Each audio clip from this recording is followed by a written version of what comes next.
Chapter 129. There is no emptiness, and there is no end of emptiness. The 1,000-meter-tall golden Buddha mumbled something. The sound became faster and faster. The golden scriptures intertwined and wrapped around the drought demon. Hamba half knelt on the ground, clutching his head as he screamed in agony. The black aura on his body quickly dissipated. It was as if an evil spirit was being purified. As the scripture became more and more intense, the drought demon's aura became weaker and weaker. Finally, the black gas on his body dissipated. He fell to the ground, motionless. However, the scripture did not stop. On the contrary, it gathered more and more. The scripture turned into threads and entered the drought demon's body.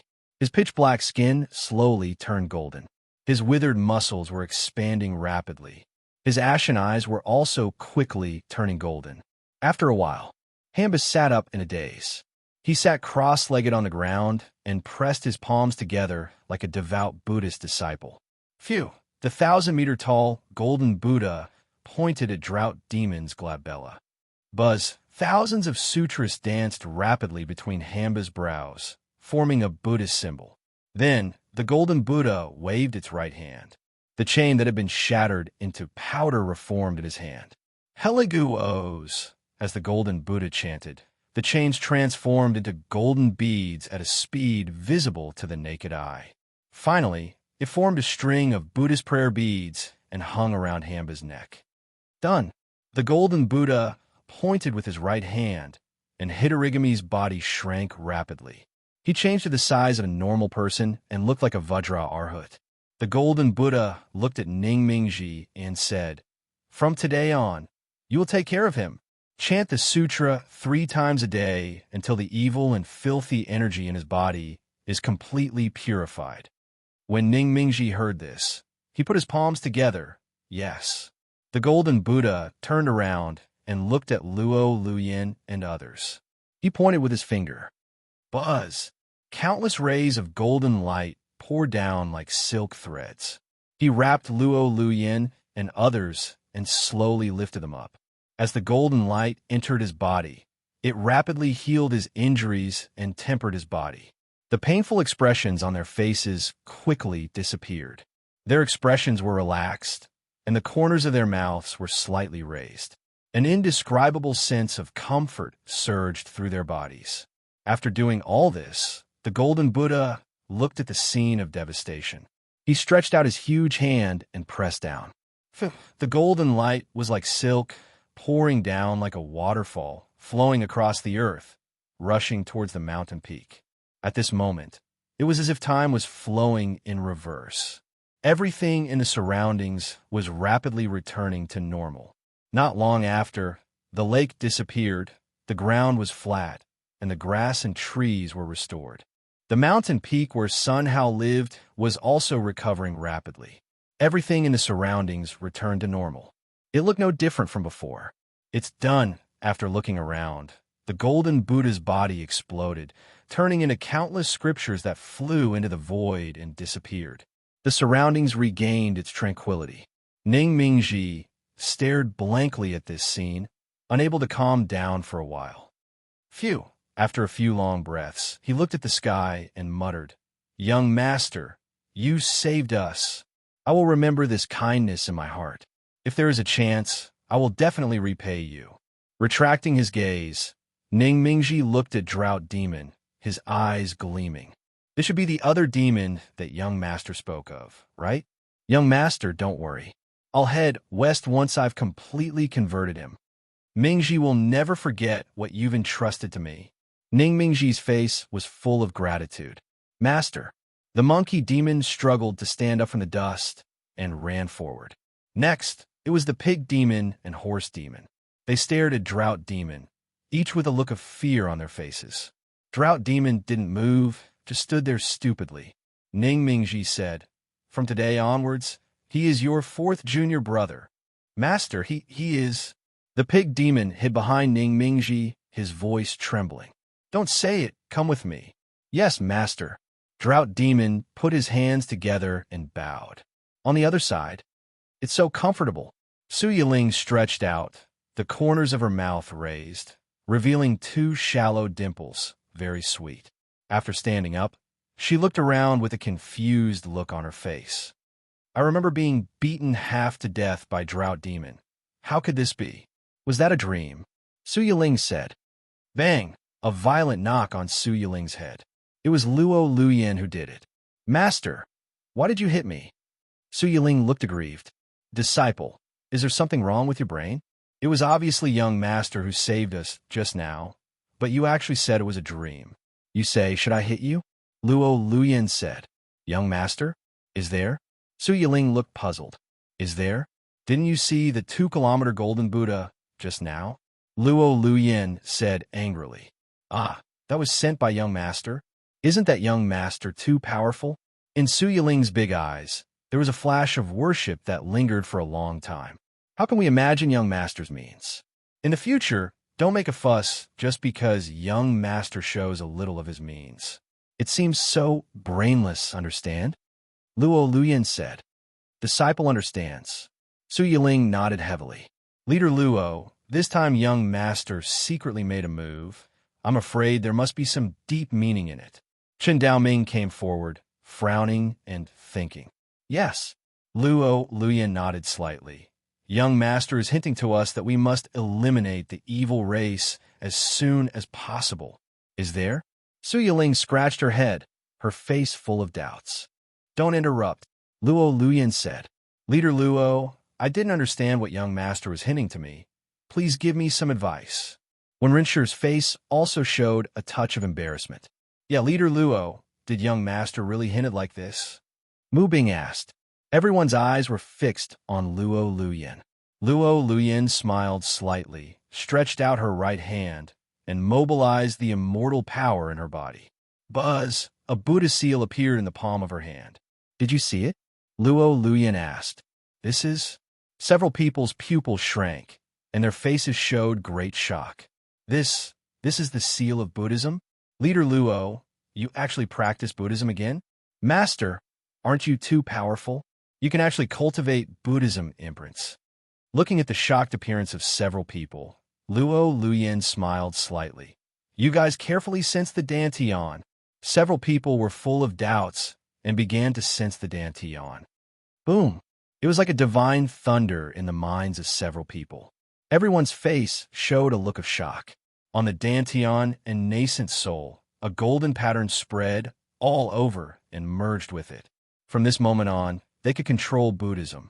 As their strength increased, their physical body and soul would become stronger and stronger. They could even gain insight into the great Tao of time and see through everything. It was exciting to think about it. This kind of good fortune was simply unprecedented and extremely heaven-defying. All of this, it seemed, was given by the young Master. After a long time, several people took a few long breaths and calmed down from the shock.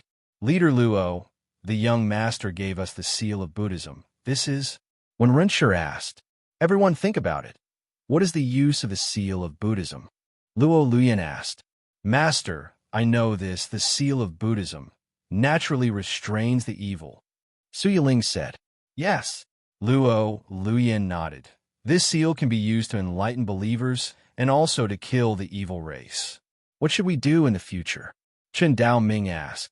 It's very simple. Destroy all the roots of the evil race in the Tianluo continent. Luo Luyan said. When several people heard this, they nodded together. After a while, they flew to the mountain, standing in midair. Hey, what about the kid who just fought against us? Chen Daoming looked at the sky and looked around. It looks like he escaped. Luo Luyan said. Escaped? What should we do? It's okay. Since he escaped, it must be in the young Master's calculation. Don't worry. Luo Luyan said. When several people heard this, they nodded secretly. Lai Shang didn't know about this. At this moment, he was in a cave in the Tianluo continent. He was bruised all over, and his body was covered with dried blood clots. He exerted a little force, and the pain made him gasp in cold sweat. Damn it. I should have listened to that guy and not gone to the great demon mountain. Lai Shang's face was full of regret. As a one-step half-immortal, He had the strength of a three-step half-immortal. He was beaten like this by 5 ascendant realms. He had almost died at their place. No, the injury is too serious. If this goes on, I will die. I must ask Master to save me. Thinking like this, Lai Shang took out the communication jade slip. With a move of his mind, he wrote on the jade slip, "Master, save me." After sending this sentence, Lai Shang fell to the ground and completely fainted. Chapter 130. Purple Sunstar on an Island. Here, clouds and mist curled up, looking like a fairyland. On a mountain peak, an old man sat cross-legged on the ground, closed his eyes, and cultivated. He was Lai Shang's master, Yujizi, and also one of the 9 immortals of the human race. He was an old monster who had lived for tens of thousands of years, and no one knew how strong he was. Suddenly, Yujizi opened his eyes, his hands pierced through the sky, and took out a communication jade slip from his soul space. "Master, save me." Seeing these words, Yujizi frowned slightly. Someone attacked my disciple. Yujizi calculated with his fingers, frowned, and looked puzzled. I can't calculate it? There's a layer of mysterious aura. Who is it? Could it be that other immortals were born? Who attacked my disciple? It looks like it's time to come out. I want to see who dares to attack my disciple. After saying that, Yujizi waved his right hand, and the sky shook up layers of ripples. He took a step, drilled into the ripples, and disappeared. When he reappeared, he was already in the sky above Tianluo continent, above a mountain range. This mountain range was called the Daki Mountain Range, located in the northern region of Tianluo continent. Here, there was the cave residence where he had stayed before. Someone dares to set up a restriction outside my cave residence? Overestimating yourself. Yujizi pointed his finger, and the restriction instantly collapsed. He walked toward the cave residence step by step, looking like an immortal, incomparably transcendent. He turned a blind eye to the few hidden sentries not far away. After entering the cave residence, after some arrangements, Yujizi sat cross-legged on the ground and calculated with his fingers. After a moment, he secretly shook his head. Still can't calculate it. It seems that someone is playing tricks behind this. Don't worry about it. Let's see where my disciple is first. After saying that, Yujizi closed his eyes and calculated with his fingers. After a moment, he opened his eyes, and his face was full of fear. Damn it, how'd he get in there? Time flew, and in the blink of an eye, it was a day. On this day, in the sky above Sun Hao's residence, a huge flying boat covered the entire sky. Luo Luyin and the others looked at the flying boat and flew directly, surrounding it with a vigilant look. When they saw that it was Sun Hao and Huang Rumeng walking out, they breathed a sigh of relief. Greetings, young master. Several people flew in front of Sun Hao and saluted with their fists. Seeing these 5 people, Sun Hao smiled and nodded. You guys are too polite. Come, let's go down together. Huang Rumeng took Sun Hao and flew down. Luo Luyin and the others followed closely. After landing, Huang Rumeng waved her right hand and stored the flying boat into her spatial ring. Brother Chun, thank you for guarding me for so long. Sun Hao looked around and nodded with satisfaction. Hearing this, Chen Dao Ming looked ashamed. If it wasn't for the young master's shocking skills, how could the 5 of them be a match for Hamba? How could the surroundings be restored to its original state? Young master is polite, Chen Dao Ming said. Luo Luyin and the others were equally ashamed. Since everyone is here, let's have dinner together, Sun Hao said. All right. Su Yiling agreed without any hesitation. His eyes shone brightly, as if he had seen a pile of peerless delicacies. Luo Luyin shook her head helplessly, sighed softly, and stepped forward. Young master, let's go and help. I'll go too. The 2 women followed Huang Rumeng and quickly walked to the kitchen. Half an hour later, the 7 people sat down and began to eat. Young master, did you have a good time this time? Luo Luyin asked. AI, Sun Hao sighed heavily. Luo Luyin and the others' faces changed. The young master is blaming us. It seems that we still haven't been able to understand the young master's meaning. We had a good time in the West Prefecture Immortal City, but there is one thing that is really annoying. Sun Hao said, "Young master, what is it? Can you tell us?" Luo Luyan asked. Of course. Sun Hao nodded. The green mist sect in the western region was destroyed and swallowed like food by the dragon race.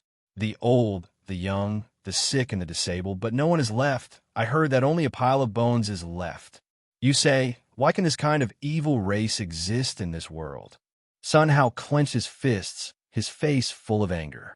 If it weren't for his lack of strength, he would definitely fight the dragon race for 300 rounds. Catch them all and eat them. Seeing Sun Hao's appearance, the five people's faces were different. Luo Luyan and Chen Daoming looked at each other and nodded to each other. Mu Bing clenched her fists, her face full of anger. When Renshi stroked his long black beard, his eyes rolling, not knowing what to think. Only Su Yiling picked up a piece of radish and tasted it carefully, letting out bursts of admiration from time to time. Young master, the dragon race is indeed hateful, but you can rest assured that dragon. Su Yiling didn't speak, but she was stared at by four eyes. At this moment, she trembled all over and quickly shut up. What's wrong with that dragon? Sun Hao asked. Su Yiling's expression stagnated. After looking at the faces of several people, she smiled slightly, showing shallow dimples. Young master, that dragon has been stewed by a peerless expert. You can rest assured. What? Peerless expert? Stewed the dragon? How could there be someone with the same idea as herself? This kind of peerless expert, if I have the chance in the future, I must visit. Miss Yiling, what is the name of that peerless expert? Sun Hao asked. Young master, I'm really sorry. How can we know that kind of person? Su Yiling's face was slightly red. She was really not good at lying. However, in order not to break the young master's Dao heart, there was no way in. Sun Hao nodded thoughtfully. Everyone continued to eat and chat.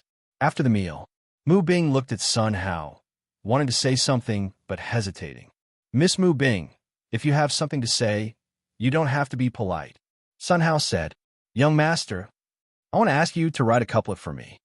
After saying this, Mu Bing's face was red, and she quickly lowered her head. Write a couplet? Is there such a good thing? I can't ask for it. I was still thinking about how to send things to them. Okay, I'll write one for you right away.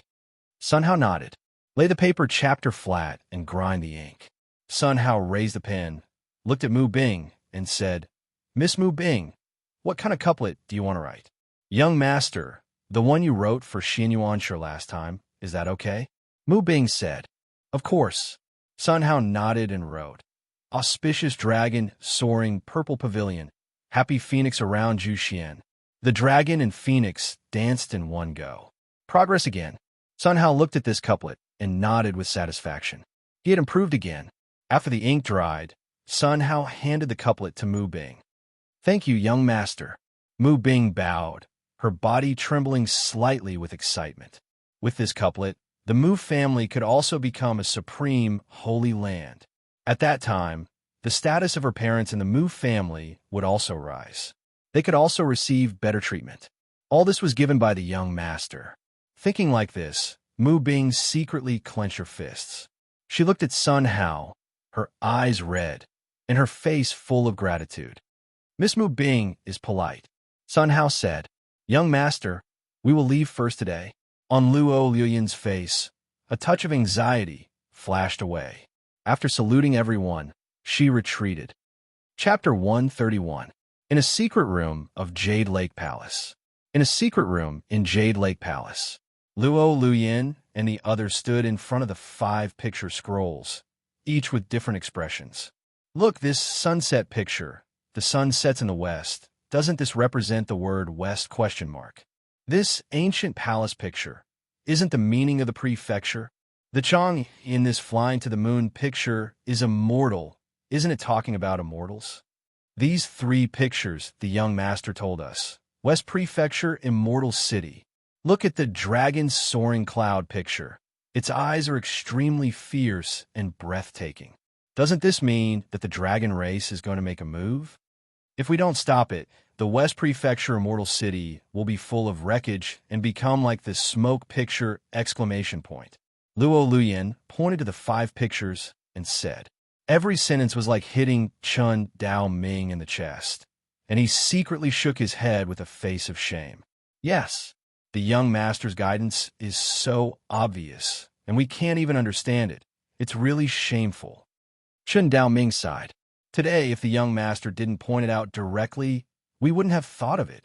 Luo Luyin looked dispirited, looking at the four people in front of her. As the leader, my understanding is too low. It's really difficult to be competent for this position. This position of the leader, I should give up. Leader Luo, never.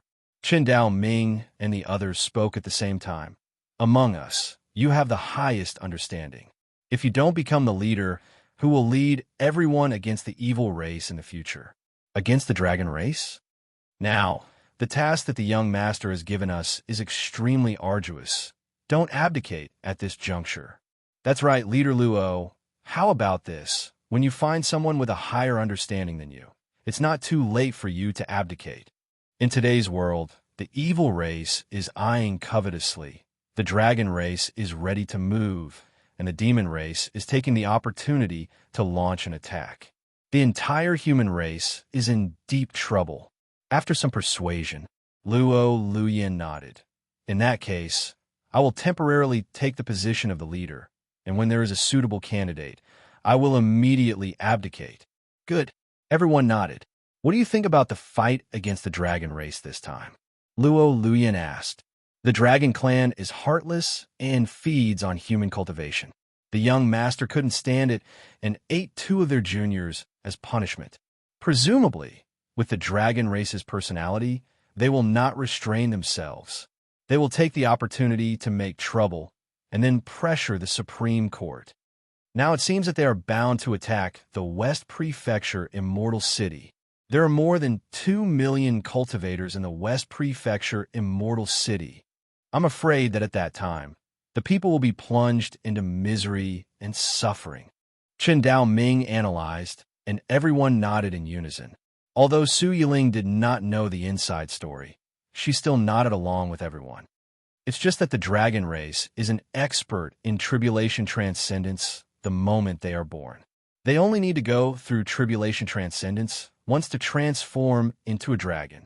After transforming into a dragon, they will have the strength of the top ascendant realm, and their physical body is the strongest of all races. With our current strength alone, it is tantamount to hitting a stone with an egg. When Renshir said, "Can't we suppress it with Buddha seal?" Su Yiling asked, "Absolutely not." Luo Luyin sternly refused. The dragon race is born to restrain Buddhism. Well said. Chen Dao Ming nodded.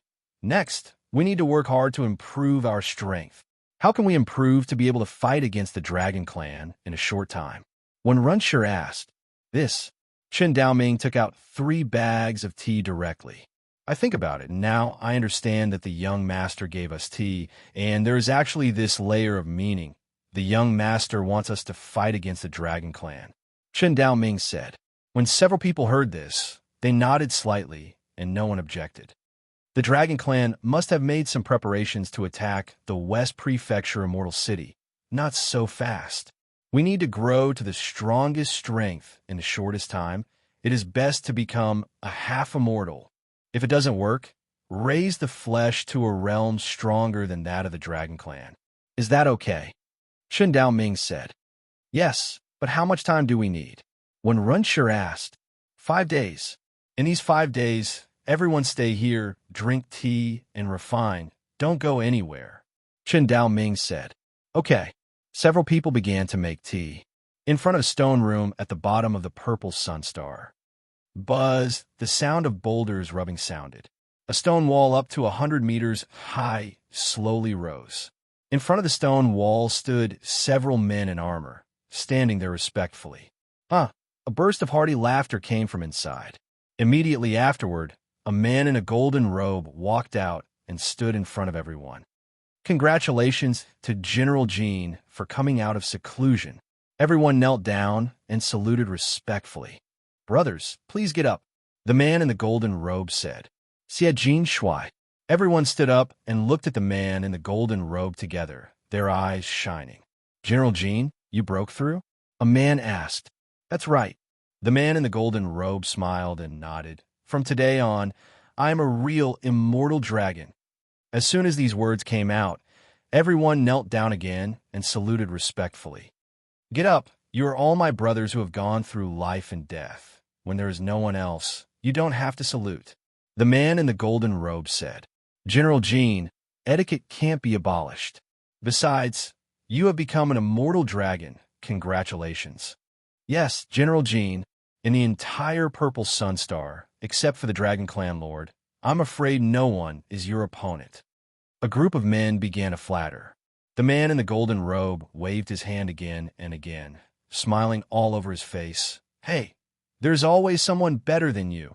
You can't be arrogant. Suddenly, the man in the golden robe seemed to see something wrong. He stared at a man in silver armor and asked, Chi-Rong, why are you so depressed? Do you have something on your mind? When Chi-Rong heard this, he immediately revealed a smile that was uglier than crying. It's nothing, General Jean. You still say it's nothing? You and I have been brothers for so many years. Can't you see this? Hurry up and say it, otherwise I will be angry. The man in the golden robe said. Plop. Chi-Rong knelt down and kept kowtowing, tears streaming down his face. General Jean, you have to avenge my son. My son was killed by the human race.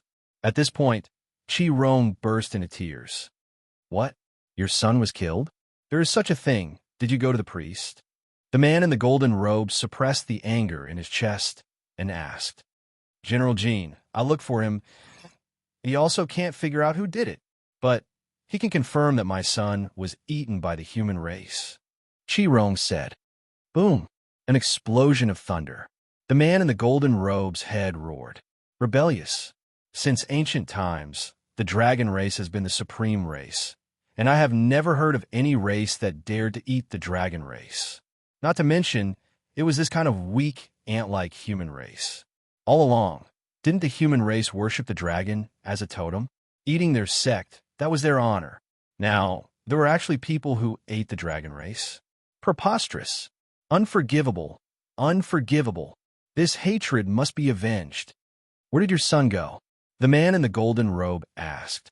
General Jean, he eloped with a flood dragon and went to the western regions of the Tianluo continent. Chi-Rong said, Western regions? The man in the golden robe frowned and began to think. After a while, Chi-Rong, this time for revenge, you will lead the team. First, slaughter the West Prefecture Immortal City. Teach them a lesson. Then, go to the Supreme Court and ask them to hand over the murderer. If they dare not hand it over, I will personally command the army and level the Tianluo continent. Crimson Flame Dragon God Prompt. After reading, it is more convenient to read. Chapter 132. East Prefecture Immortal City. East Prefecture Immortal City. This was the largest immortal city in the eastern region, and also the center of the entire eastern region. The rainbows were like rain, and the flying boats were like weaves. Within the eastern region immortal city, pedestrians rubbed shoulders with one another, and it was an endless stream. It was a bustling scene. On the north side of the immortal city, there was a majestic mansion that looked like a palace. On the southern gate, there were two big words, Weapon Pavilion, bold and powerful, overflowing with domineering aura. On this day, around the artifact pavilion, red lanterns were hung high. A vigorous and forceful longevity character was hanging on the door. Countless immortal cultivators swarmed in and surged inside. Outside the door, there was a crowd of cultivators watching the fun. It's Master Mo's 1000th birthday. There's so many people. I really want to go in and take a look. Come on. With your identity, do you think you can get in? Of course. The number of people who wanted to pay a visit to Master Mo was innumerable. Which of those who entered the artifact pavilion isn't a big shot? The onlookers stared at the door in a daze, their faces full of envy. Weapon Pavilion Main Hall. The Gui Yuan sect master, Lan Xian, has brought his disciples to offer their blessings and gifts. 1 immortal crystal, 20 heavenly sulfur stones. The Manor Lord of the Purple Flame Manor, He Wuhan, and his disciples are here to offer their blessings and gifts. Following the loud shouts of the welcoming disciples, groups of cultivators walked into the main hall. Every single one of them had an extraordinary cultivation base. In the entire eastern region, they were experts who could be ranked among the top. On the main seat of the main hall, a purple-robed man was sitting on it. There was a dignified aura around him that made people unable to approach him. He was the god of birthday today, Immo. At the same time, he was also the owner of the weapon pavilion. Although he was not strong, his talent in array formations was unparalleled. However, the flying boat that he refined was simply priceless. Ordinary cultivators would not be able to obtain one even if they racked their brains. Beside him, there was a group of top experts who were willing to risk their lives for him. In the eastern domain, he was someone who could cause 3 tremors with just a shake of his foot. Immo indifferently swept his gaze across the audience, his face without the slightest expression. Suddenly, Stargazing Tower's young master Jean Tiampeng has brought people to offer birthday congratulations. The welcoming disciple suddenly raised his voice. This sound rose. Immo, who was originally sitting down, instantly stood up. His eyes were like an eagle as he stared at the door. Huh! A burst of laughter sounded. Following that, a handsome young man quickly walked in with 2 old men. He was the young master of the Stargazing Tower, Jean Tiampeng. His appearance caused many people to exclaim in surprise. What? Even a young master of Stargazing Tower had come? As expected of Master Immo, your reputation is really big. What a joke! Stargazing Tower is fighting for the flying boats refined by Master Immo. More than 50% of the flying boats are sold by Stargazing Tower. No wonder I couldn't buy a flying boat. It turns out that Stargazing Tower snatched half of it. If he offers a high price, he will naturally be able to buy it. Why don't you give it a try? Jean Tiampeng paid no attention to these discussions. He walked straight in front of Immo and slightly cupped his fists. Master Immo, I wish you longevity and good fortune. Please accept this humble gift. Jean Tiampeng signaled with his eyes, and an old man took out 1,000 immortal crystals from his spatial ring and presented them to him. The azure luster instantly attracted everyone's attention. Everyone's eyes were fixed on the 1,000 immortal crystals, and there was no concealment of greed in their eyes. As expected of the young master of the world's #1 chamber of commerce, giving out 1,000 immortal crystals, too rich. This, so much, I'm afraid I can't earn it in 100 lifetimes. Many cultivators whispered to each other, their eyes fixed on the immortal crystals. Even Immo was slightly startled at this moment. As the #1 array master and the #1 weapon refiner in the Tianluo continent, now the total number of immortal crystals was only 500. This was hundreds of years of savings. It would be a lie if he was not tempted. However, why did he give him 1,000 immortal crystals? I'm afraid there must be nothing good in it. Thinking of this, Immo restored his indifferent expression and said, Young Master Jean, you coming here is already thinking highly of this old man. There is no need for gifts. What? Don't accept? This was 1,000 immortal crystals. Many people's faces were written with shock. How can Master Mo's birthday come empty-handed? Please accept it. Master Mo, if you think it's not enough, I will take another 1,000. Jean Tiampeng said. Boom! Like a thunderclap in everyone's mind. On everyone's face, there was extreme shock, as if their hearts were hit hard. Casually saying 1,000 immortal crystals. In the whole world, except for the Stargazing Tower, who could do it? Hiss! Many people gasped and looked at this scene in a daze. No need. This old man can't afford such a generous gift. Please take it back, young Master Jean. Immo said. Jean Tiampeng's face changed slightly, frowning and thinking. Behind him, an old man leaned over and sent out a divine sense voice transmission. Young Master, this matter can't be delayed. I'm afraid it's not appropriate to let the young master wait for too long. Young Master, what are you afraid of? Cut the Gordian knot, directly capture him, and force him to hand it over. Another old man said. Hearing this, Jean Tiampeng nodded slightly. This old guy was not easy to deal with. There was no way, he could only go straight to the point. Since Master Mo doesn't accept it, it's not good to force it. Jean Tianpeng smiled slightly, waved his hand, and put away the immortal crystals. Give young Master Jean a seat, Mo Haosher said. No need. Jean Tianpeng waved his hand and said, Today, I came here to celebrate Master Mo's birthday and to discuss some private matters with Master Mo. Hearing this, Mo Haosher raised his eyebrows slightly. Sure enough, there was nothing good. Fortunately, he didn't accept it. It seemed that the birthday celebration was fake, and that matter was real, right? Young Master Jean is polite. If you have any instructions, just say it. Mo Haosher said. Master Mo, this is not the place to talk. Please find a place. Let's talk alone. Jean Tianpeng said. Talk alone? What a joke. With your strength, you can control me in minutes. At that time, you will be a knife, and I will be a fish on the chopping block. How can I believe your words? Young Master Jean, it's okay. Everyone standing here is an acquaintance of this old man. If there is anything, you can say it here. As soon as these words came out, the surrounding people were shocked. Many cultivators' faces showed incomparably moved expressions. I didn't expect that Master Mo actually treats me as an acquaintance. I'm so touched. Master Mo actually let me listen to secrets. Master Mo, don't worry. Even if you beat me to death, I won't spread what happened today. The cultivators clenched their fists, and their eyes bloomed with a strange light. Jean Tianpeng looked around, the corners of his mouth slightly raised.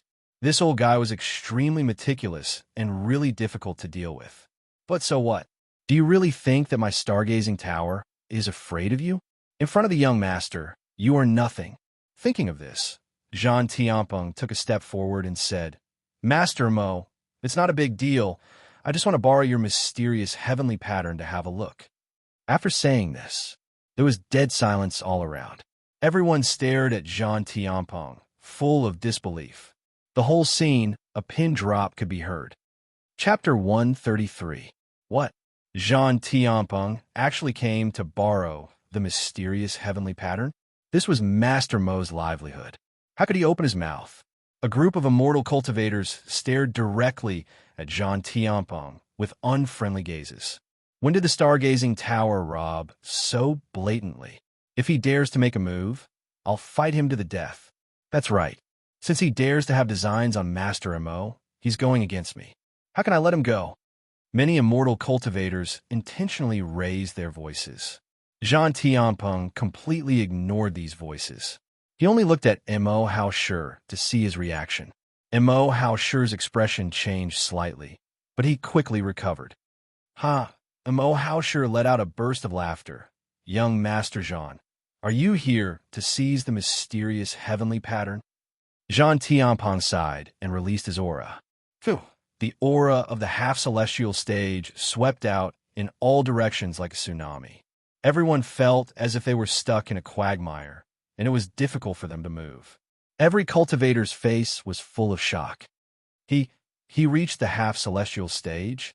When did that happen? What a terrifying pressure. Quick, stop, I can't breathe. As expected of the number 1 genius of the Hidden Dragon list, he actually became a half-immortal before the age of 50, too terrifying. Even Mo Haosher's expression changed slightly at this moment. However, he quickly recovered. He stood where he was, unafraid of death. Young Master Jean, even if you kill me, don't even think about getting the mysterious heavenly pattern. Mo Haosher said. You refuse a toast only to drink a forfeit. Beside Jean Tianpeng, an old man's figure flashed and instantly appeared beside Mo Haosher. His right hand was like an eagle's claw, firmly grasping Mo Haosher's throat. With just a little bit of force, he could crush his throat. Hurry up and take out the mysterious heavenly pattern, or you will die, said the old man. He then kill me. Kill this old man. That mysterious heavenly pattern can only be hidden in this old man's soul space forever. No one can get it. Mo Haosher showed an expression of a dead pig, not afraid of boiling water. You. The old man's chest tightened. Then I'll cripple one of your arms first. Wait, Jean Tianpeng said. The old man immediately stopped, and returned to Zhang Tianpeng's side. Zhang Tianpeng withdrew his pressure, and the group of cultivators instantly regained their freedom. Beads of sweat rolled down the faces of many cultivators, and their clothes were all wet. They looked at Zhang Tianpeng and the other two as if they were looking at three monsters. The three of them are likely not ordinary half-immortals. Their strength is comparable to the ancestors of some great powers. It's too terrifying. Our strength isn't even enough to fill the gaps between their teeth. What should we do? The stargazing tower values their reputation and will definitely not let this matter spread. I'm afraid they will kill us to silence us. The more they spoke, the more afraid they became. Master Mo, please forgive me if I offended you just now. Zhang Tianpeng cupped his fists and bowed. Don't give me that.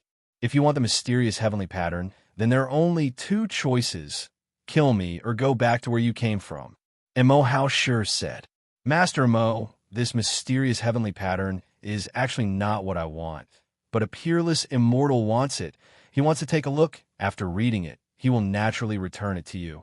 Of course, that's senior disdain to come. Otherwise, breaking your soul space. I'm afraid it's not difficult. Zhang Tianpeng said, Peerless immortal? Want to see my mysterious heavenly pattern? This kid is really good at finding excuses. Oh, then you let the peerless immortal come. I won't give it to you anyway. And Mo Hao sure looked unconvinced. Master Mo, I know you don't believe me. However, you think about it. I'm not an array master. What's the use of the mysterious heavenly pattern ? Also, my strength has broken through now. Can't you analyze a little reason? Also, the two of them have been with me for so long. They have been in the third stage of the ascendant realm and have never broken through. How did they become half-immortals in such a short time? Zhang Tianpeng's words, when heard in the ears of everyone, could not help but show an expression of sudden realization. Indeed, how did their strength break through so quickly? There must be supreme opportunities in this. All along, Zhang Tianpeng has been looking for immortals to get opportunities. Did he really realize it? Found an immortal? How is this possible? If not, then how could their strength break through so quickly? That is to say, they met an immortal. What he said makes sense. As the young master of the stargazing tower, naturally I will not make such a mistake and smash my own signboard. However, doing something for an immortal, I can really do it. Yes, if I meet an immortal, and the immortal asks me to do something, I will go through water and tread on fire. I will not hesitate. Such a voice reached Mo Hao Shi's ears from time to time. His face changed slightly. All of this did make sense. This mysterious heavenly pattern, ordinary people couldn't understand at all. Even himself, he could only turn to the third page and read it in the clouds. He could only copy the gourd to achieve what he is now. This thing was more important than his life. How could he let others take it away? Even if it was an immortal, so what? Want to grab my mysterious heavenly pattern? Dream on. Even if what you said is true, so what? It's impossible for me to give you the mysterious heavenly pattern. Mo Hao sure said. The two old men's chests stagnated and almost went berserk. Zhang Tianpeng smiled faintly and said, What if I said that this peerless immortal is a supreme formation grandmaster? Boom! Like a divine thunder from the ninth heaven, it struck Mo Hao Shi's mind. A supreme formation grandmaster. That was an existence that he dreamed of seeing. However, that kind of person, how could he see just because he wanted to? This kid must be lying. Want to deceive this old man. Dream on. Seeing Mo Hao Shi's look, Zhang Tianpeng smiled faintly and said, Master Mo, I know you don't believe it, and I don't have evidence now. However, how about you and I make a bet? Zhang Tianpeng said. Bet? And Mo Hao Shi frowned slightly. How to bet? It's very simple. Just bet on whether there is a formation grandmaster. If you win, whatever conditions you have, just mention it. If you lose, then I'm sorry. Show the mysterious heavenly pattern to that peerless immortal. How about it? Zhang Tianpeng said. Hearing this, Mo Hao Shi frowned slightly. This bet seemed to be in his favor, no matter how he looked at it. There really was a formation grandmaster. So what if he gave the mysterious heavenly pattern to him? However, How could he know that the other party was a formation grandmaster? I can bet with you. The corner of Mo Hauscher's mouth raised slightly. But how do you know that person is a formation grandmaster? It's very simple. I'll take you to see his work, Jean Tianpeng said. Mo Hauscher smiled faintly. I knew you would say that. Who knows if you would take some treasures and say it was that person's. Want to cheat me of the mysterious heavenly pattern? Give up on this idea. In this world, there is no such thing as a formation grandmaster. If you want to kill, then kill. No need to be long-winded. After saying that, Mo Hauscher stood there, his face full of sneers. Chapter 134. The crowd of cultivators stared blankly at this scene, their expressions changing indeterminately. Beads of sweat appeared on many people's foreheads, and their faces were filled with bitterness. Master Mo, can't you go there? What was the point? If there was a killer from the stargazing tower, who could stop them? Boom! At this moment, everyone could only hear the sound of their own heartbeats. The atmosphere was extremely tense at this moment. Jean Tianpeng stood there, frowning in deep thought. Bringing him to see the young master was already a great reluctance. Could it be that he wanted the young master to have a match with him? Even if he had 10,000 guts, he wouldn't dare to make such a request. He was already very unwilling to let him see the young master's work. What should he do now? If you can't get the mysterious heavenly pattern, how can you have the face to see the young master? Sigh. At this moment, Jean Tianpeng was in a dilemma. There was really no way to deal with this kind of guy who was not afraid of death. Do it. Tie him up for me. With a look from Jean Tianpeng, the two old men instantly moved. One after the other, they appeared behind Mo Hauscher. Then, he used the pushing skill to restrain him. You, what do you want? Murder. Help. Who can save me? As soon as these voices rang out, they stopped abruptly. The surrounding immortal cultivators stood rooted to the ground, their faces filled with disbelief. Mo Hauscher's figure was nowhere to be seen on the main seat. What? Jean Tianpeng kidnapped Master Mo's 1000th birthday party. Why is this stargazing tower like this? This is the act of a bandit. We must spread this news. For a moment, the crowd of cultivators was enraged. Because of Jean Tianpeng's kidnapping of Master Mo, with the weapon pavilion as the center, it spread to the surroundings. Naturally, Jean Tianpeng did not know about this. At this moment, he was sitting on an immortal boat. In front of him, Mo Hauscher sat there with a cold smile on his face. If you want to kill me or cut me up, do as you please. If this old man frowns, then I am not a man. Mo Hauscher said. Master Mo, I didn't kidnap you to kill you. What we want is just the mysterious heavenly pattern. Hand it over honestly, so as not to hurt our friendship. Jean Tianpeng said. Come on, I don't have a mysterious heavenly pattern. I want my life. Mo Hauscher refused without any hesitation. Master Mo, why are you doing this? For you, this will be a great fortune. If you miss this opportunity, you will regret it for the rest of your life. Jean Tianpeng said. Regret for the rest of my life? Mo Hauscher sneered. If I have the slightest bit of regret, then I am a dog. No matter how good Jean Tianpeng's temper was, he was still unbearably angry at this moment. This kind of stubborn old man was not easy to deal with. She said it so sincerely. Why didn't he believe her? Sigh. Jean Tianpeng sighed heavily. In that case, I have no choice but to take you to see the immortal. Jean Tianpeng said. As soon as these words came out, the expressions of the two old men behind him changed drastically. Young master, you can't. The young master is currently training as a mortal. You can't bring him over to avoid damaging his Tao heart. That's right, young master. If you break our Tao hearts, we'll definitely be finished. Hearing the voices of the two old men, Jean Tianpeng smiled slightly. Don't worry, this old guy won't believe it. Besides, we warned him in advance. If he dares to break the young master's Tao heart, then the young master doesn't need to do anything. I will naturally slap him to death, and then commit suicide in front of the young master. Jean Tianpeng said. Young master, why bother? If the young master's task cannot be completed, I will be restless like a fishbone in my throat. This mysterious heavenly pattern must be sent to the young master. Zhan Tianpeng said. Young master. Even if the young master is a formation grandmaster, this old guy will probably not hand over the mysterious heavenly pattern. Don't worry about this. This old guy only obeys people who are better than him in formation. As long as the young master has no intention of showing his hand, I think this guy will hand over the mysterious heavenly pattern. Zhan Tianpeng said. After a period of discussion, the three secretly made a decision. What are you discussing? Any conspiracy? Mo Hao sure said. Hee, it's not a conspiracy, but the immortal who will take you there. Presumably, after you see him, you will take the initiative to hand over the mysterious heavenly pattern. Zhan Tianpeng said. Hearing this, Mo Hao sure almost laughed 3 times. Don't.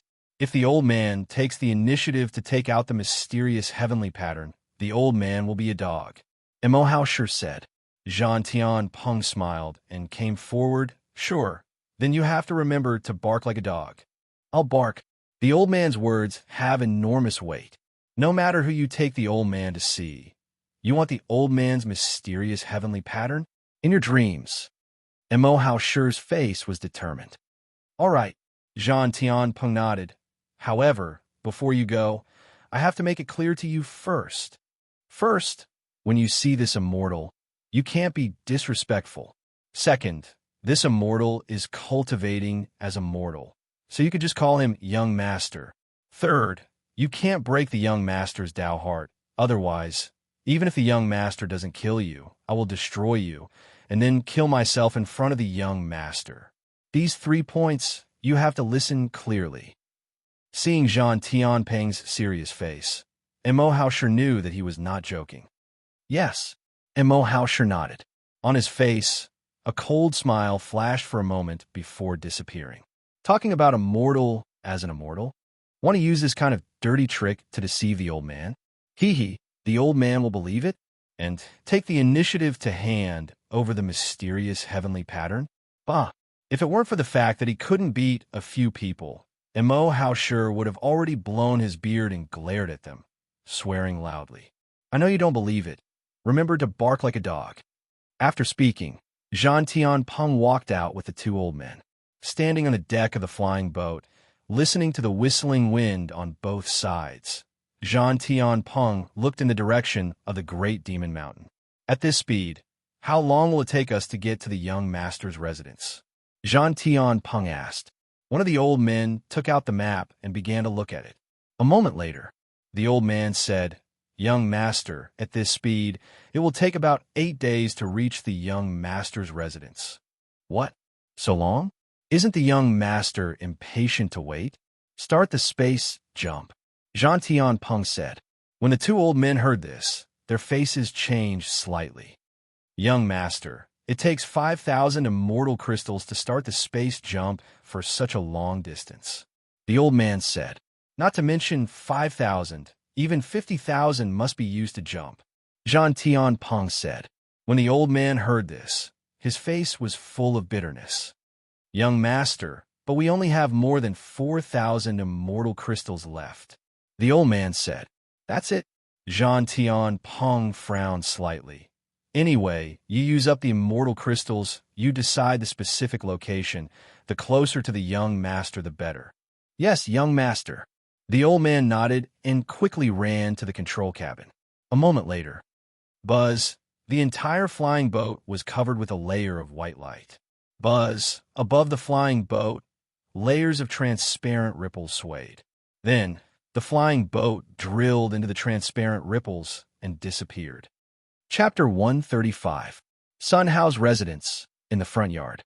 Therefore, I know that Prajnapramitha is the great divine mantra, the great bright mantra, the supreme mantra, the unequal mantra, and it can eliminate all suffering. Sun Hao sat in front of a long table and began to chant. In front of him, Ning Mingji sat there cross-legged, listening with his ears perked up, revealing a thoughtful look from time to time. Behind Ning Mingji sat 4 men of different appearances. 3 of them were the pig demon, monkey demon, and horse demon. The other person was the drought demon who had been converted. Compared to before, Hitorigami looked completely different. It looked like a Vajra Arhat. His devout look was a little silly. After listening to Sun Hao reciting scriptures for the past few days, the evil energy in his body was now completely eliminated. After a while, Sun Hao closed the scripture. Seeing the blessing points on the panel of nearly 50,000 blessing points, his eyes twinkled. It's better to stay at home, and the speed of getting blessing points is several times faster. At this rate, he would soon obtain a supreme constitution and begin his cultivation. Many thanks, young master. They stood up, put their palms together, and bowed. You're welcome, Sun Hao said with a smile. Young master. Ning Mingji took a step forward, wanting to speak but hesitating. What is it? Sun Hao asked. Young master, I think the time has come. Prepare to go west to the Elysium, Ning Mingji said. Hearing this, Sun Hao's expression stagnated. What? Was he really going west? I just said it casually, and you took it seriously? Don't you know that there are demons running amok in this world? Aren't you afraid of all the dangers? Wouldn't it be better to stay by my side and listen to me chant scriptures? Are you sure? Sun Hao asked. Young master, I made up my mind. Ning Mingji nodded heavily with a firm face. Hearing this, Sun Hao couldn't say anything more. All right then, but before that, I have a few things to give you. Since he was leaving, he naturally had to harvest a wave of blessing points. In the future, it would be hard to get another chance. Come with me, Sun Hao said. Yes, young master. Then, Ning Mingji and the others followed Sun Hao and walked to the iron forging room. How can we go west without any weapons? Choose any one of these. Sun Hao pointed to the smithing room and said, Many thanks, young master. Ning Mingji and his disciples walked into the smithy and looked at the scene around them with different expressions. In the smithing room, there were thousands of weapons of all types. Furthermore, there were many sets of armor, and every single one of them emitted a metallic luster that attracted their gazes. Ning Mingji touched them one by one and couldn't put them down. Finally, Ning Mingji held a Buddha staff, his eyes shining brightly. Holding it in his hand, the staff resonated with his mind, and he felt that the staff was him. Young master, I choose this one. What do you think? Ning Mingji asked. Looking at this Buddhist staff, Sun Hao looked stunned. This thing was forged according to the system's requirements when he was forging. Otherwise, he wouldn't have bothered to create such a boring thing. This guy actually took a fancy to her. From the looks of it, he already regarded himself as a monk. Sure, seeing the blessing point increase by 500 points, Sun Hao nodded secretly. The monkey demon was wielding an iron rod and waving it around. One moment he was jumping here, the next moment he was jumping there. That's not happy. Young master, can I choose one? Asked the monkey demon. Iron rod? Seeing the appearance of the monkey demon, Sun Hao looked startled. This feeling was like Sun Wukong holding the Rui Jingu Bang. Of course. Sun Hao nodded. Thank you, young master. Thank you. The monkey demon half knelt on the ground, scratching his head and ears grateful. This is quite suitable for me, old pig. The pig demon took out a rake and kept looking at it. There were a total of 11 teeth on the rake. The pig demon stood on his shoulder and walked in front of Sun Hao. Young master, can I choose this? The pig demon asked. This? Sun Hao looked startled. This was what he used to pick firewood. And you actually want it? Sigh. I can only build another one myself. Yes. Sun Hao nodded. Old pig, thank you, young master. The pig demon carried the 11-teeth rake, shaking it left and right, very happy. Monkey, always bully me, old pig, come and fight. Oomph. Who is afraid of who, come on. After speaking, the monkey demon rushed out. Ding! The sound of metal colliding kept ringing. Very soon. Ouch, you hit my old pig, but again, you dead monkey. Ouch, don't hit my face, it was wrong, okay? Monkey, brother monkey. Grandpa monkey, I was wrong, don't hit me. Hearing these voices, Sun Hao smiled and shook his head. This feeling was like watching Journey to the West. These guys, why do they all choose the same type of weapon? Is this a coincidence? Or are there other reasons? Thinking like this, Sun Hao stared at the drought demon. He saw that after walking around, the drought demon finally stared at a metal pole. Seeing this scene, Sun Hao secretly breathed a sigh of relief. It seemed that he was thinking too much. "Young master, I choose this," the drought demon said. "Of course. Thank you, young master." After speaking, the drought demon walked out of the iron forging room. "Why don't you choose?" Sun Hao looked at the horse demon and asked. The horse demon smiled and shook his head. "Young master, I don't need it. I'm not good at fighting." "Don't choose? How could it be? The last wave of blessing points. How could he miss it? Are you looking down on what I have here?" Sun Hao pulled his face slightly. As soon as these words came out, the horse demon's face changed drastically and waved his hand again and again. "Young master, I don't have it. If you don't, then go in and choose one. This trip is dangerous, and you will experience 9981 difficulties. Without a weapon to protect yourself, how can you protect master?" Sun Hao said, saying it so seriously. "See if you dare not choose." "Yes, young master." The horse demon nodded, walked into the iron forging room, and chose a suit of armor from inside. "Young master, do you think this is okay?" "Of course." Sun Hao saw the blessing points coming in with a smile on his face. "Thank you, young master." Ning Mingji stepped forward and bowed with his 4 apprentices. "You're welcome." Sun Hao nodded. "This trip is full of dangers. In case it doesn't work, then come back." Sun Hao said, "When you come back, you can harvest the blessing points again." "Young master, don't worry. Even if I risk my life, I will protect master." The monkey demon said, "Young master, as long as you don't let me starve, as long as I have strength, I will definitely stay by master's side." The pig demon said, "Young master, don't worry. I'm not good at fighting, but I have no problem escaping. I'm good at taking master to escape." The horse demon said, "Young master, I have the strength to protect master." The drought demon raised his arm and showed his muscles. "Young master, then we will leave." Ning Mingji stepped forward, put his hands together, and bowed. The others followed suit and saluted as well. "Go." Sun Hao looked at the backs of the 4 people and shook his head secretly. Such a good leak was gone just like that. AI. Chapter 136. Time flew, and in the blink of an eye, another day had passed. On this day, Sun Hao and Huang Rumeng finished breakfast and were about to play the guqin. Buzz, ripples appeared in the sky as a huge flying ship appeared in the sky. "Rumeng, this is?" Sun Hao squinted at the flying boat and asked. "Young master, it's Zhan Tianpeng and the others." Huang Rumeng said, "It's him?" Sun Hao's eyes were shining. He remembered that he had given them a few scrolls, and each person only received 50 blessing points.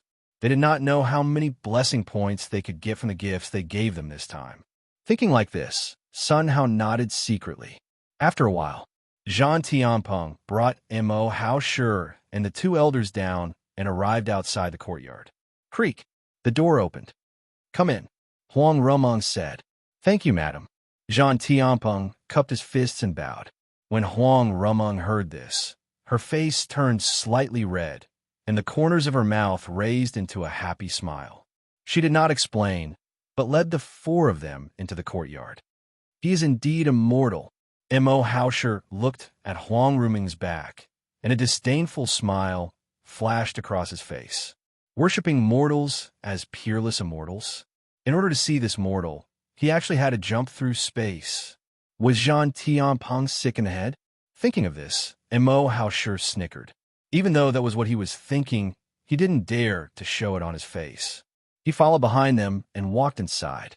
Suddenly, Mo Hao Shi's brows twitched. He raised his head to look, and his pupils constricted. A myriad divine lotus swayed in the wind. The lotus was so big that it occupied the entire pond. An indistinct, celestial power floated over from the lotus. Yao the mortal? Mo Hao Shi's expression changed slightly, and he quickly retracted his gaze. This place actually had a demon immortal. It was extraordinary indeed. Could there really be a peerless immortal? Mo Hao Shi's heart was beating like a drum as he carefully followed behind them. Gua gua. At this moment, a duck quacked. Mo Hao Shi said subconsciously, "Duck." This sound rose. Phew. An oppressive aura swept out in all directions, instantly wrapping around M.O. Hausher. At this moment, M.O. Hausher felt as if he was in the 9 hells of hell, and his entire body was icy cold. It was extremely difficult to even move a finger. You are the second one who dares to call me a duck. Even Master only calls me chicken. You are too presumptuous. Like rolling thunder, it exploded in M.O. Hausher's mind. His scalp went numb, and a chill ran down his back. Narrowing his eyes, Zhang Xian's body trembled. This is the 9 heavens God Wan. I can actually see this kind of divine beast. This is a dream, right? Was that the thing that just came out? Thinking of this, M.O. Hausher quickly showed weakness. I'm sorry, Senior. Humph. I'm sorry, and you'll let it go? If you don't. Before he finished his words. Littling, if you get angry again, I will definitely stew you. This sound rose. The pressure on M.O. Hausher's body instantly dissipated. He looked up, and his pupils shrank. He saw that the 9 heavens God Wan was circling around a mortal, constantly rubbing against his trousers. His expression was like that of a bootlicker. A dignified divine beast had actually become a bootlicker? Heavens, am I dreaming? That's right, the master it mentioned just now. Could it be this mortal? At this thought, M.O. Hausher took a few breaths of cold air. This mortal, I'm afraid, is far from as simple as the surface. It seems that Zhang Tianpeng is right. But so what? Let me honestly hand over the mysterious heavenly pattern and be a bootlicker. The mysterious heavenly pattern is my life. Let me hand over my life. Don't even think about it. Thinking of this, M.O. Hausher showed a touch of determination. Even if he died, he must not show weakness, let alone hand over the mysterious heavenly pattern. He followed Zhang Tianpeng carefully. He saw that in front of him, Zhang Tianpeng and the other 2 were also shocked. For a while, he couldn't calm down. For a long time, Zhang Tianpeng calmed down, walked in front of Sun Hao, and saluted respectfully. Greetings, young master. Everyone is polite. Sit down and rest for a while. Sun Hao said. Young master. Zhang Tianpeng looked at M.O. Hausher with a face of shame. This guy, it seems that he has no intention of taking out the mysterious heavenly pattern at all. What to do? If he can't complete the task given by the young master, what should he do? Young Master Zhang, please say something. No need to be polite. Sun Hao said. Young master, I want to buy the boat core from you. Zhang Tianpeng said. Boat core. Sun Hao was taken aback. I can indeed make the boat core. Does this guy really want it? I don't know if I can get blessing points by selling it to him. The last time I seemed to sell his painting scroll, I also got 50 blessing points. I was just thinking about what to send them. Now it seems that there is no need to think about it. Young master, just the boat core you engraved last time, I am willing to pay 1,000 immortal crystals for one. What do you think? Zhang Tianpeng asked. 1,000 immortal gold? Such a high price? No problem at all. Even if you give yourself 1 immortal crystal, you will agree without hesitation. No problem. Sun Hao nodded. However, I don't have a finished product now. You sit for a while. I'll be right back. Young master, wait. Zhang Tianpeng stopped Sun Hao. What's wrong? Young master, this is M.O. Hausher. He heard that your formation is outstanding and wants to observe you engrave the formation pattern.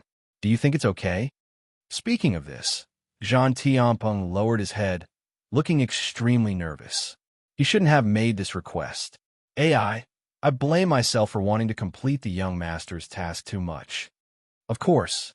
Without any hesitation, Sun Hao nodded and agreed. You guys sit in the pavilion. I'll go get the tools. Sun Hao said. Yes, young master. After Sun Hao left, they walked into the pavilion and stood there. M.O. Hausher sneered in his heart. Engraving the boat core? Hee. I'd like to see how a mortal engraved the boat core. No matter how hard M.O. Hausher tried to conceal it, it was hard to hide his contempt. Soon, Sun Hao walked out with a carving knife and a few pieces of wood. M.O. Hausher squinted at the carving knife. No matter how he looked at it, it was a carving knife used by mortals, generally used for carpentry work, not to mention engraving the formation pattern. Even on ordinary iron, it was difficult to leave a mark. Using wood as the boat core? Was this guy here to be funny? After a brief glance, Mo How Sure withdrew his gaze and stopped looking. You guys, wait a moment. It will be done soon. After speaking, Sun Hao picked up the carving knife and moved quickly. The carving knife in his hand was like a flying dragon and phoenix, and soon he carved a wooden ball. Then, Sun Hao continued to move. Ancient formation patterns were engraved on the wooden ball by him. Mo How Sure was instantly attracted by Sun Hao's movements. He opened his big mouth, trembling up and down, and didn't spit out a word for a long time. That kind of shock, that kind of disbelief, that kind of admiration, it was written all over his face. His eyeballs, following Sun Hao's hand, were turning. Until Sun Hao finished engraving, he still hadn't recovered from the shock. He stood in place stupidly, opening his big mouth. His whole body was trembling slightly. Chapter 137. That carving knife was not an ordinary thing at all. It was that he couldn't see the grade at all. That wood was not ordinary wood, let alone spirit wood. There was only one possibility, and that was immortal wood. To actually use immortal wood to carve the boat core, this was too rich, right? Mo How Sure's heart was like being hit by a 10,000-meter wave. The whole heart was broken into pieces and difficult to heal. Everything today was completely beyond imagination. What shocked him the most was that it was Sun Hao's supreme engraving technique. It seemed to be natural, automatic Dao rhyme, and there was simply no fault to be found. In the entire history of refining, who could do this? Just ask who else. This must be a dream. This was definitely fake. He must be cheating. And Mo How Sure pinched himself a few times and grimaced in pain. Suddenly, he raised his eyebrows. His eyes were fixed on the wooden ball in Sun Hao's hand. Why was it so familiar? No, this was the array engraved by himself by imitating the mysterious heavenly pattern. How did it reach such a level in his hands? Perfect and flawless, there was simply no fault to be found. It was even more perfect than the array on the mysterious heavenly pattern. In this world, there was such a supreme array grandmaster. Is this God's blessing for the old man? In Mo How Sure's eyes, hot tears flowed involuntarily. Sun Hao took the engraved boat core and looked up and down. What's going on? Why not? Sun Hao looked puzzled. Young master, you need this. Huang Rumeng took out the immortal crystal and handed it to Sun Hao. Immortal crystal? Sun Hao picked up an immortal crystal and put on the boat core. Immediately, the immortal crystal turned into wisps of blue light and poured into the boat core. On the boat core, hundreds of lines lit up quickly. Not enough. Sun Hao directly put the boat core on the pile of immortal crystals. Buzz. Pieces of immortal crystals melted at a speed visible to the naked eye, turning into wisps of light and merging into the boat core. It took 100 immortal crystals to activate all the lines on the boat core. Light blue light gushed out like a pearl, extremely dazzling. What? Devouring immortal power. This is the immortal level boat core. This is 100 times stronger than the boat core I engraved myself. No, 1,000 times, more than 10,000 times. It's not a level at all. I, Mo How Sure, actually have the fortune to meet such a person. What was there to hesitate about? Plop. A sound rang out. Sun Hao was taken aback. He saw Mo How Sure kneeling in front of him, tightly hugging his feet. Esteemed master, please accept this disciple's bow. After that, he knelt 3 times and kowtowed 9 times. Such a scene not only scared Sun Hao in place. Zhang Tianpeng and the others were even more shocked. Mo How Sure, this stubborn old man, was actually this shameless? Was this a dream? In the next second, they were even more shocked. After Mo How Sure saluted, he took out an ancient booklet with the words mysterious heavenly pattern written on it. These few words strongly stimulated the eyes of several people.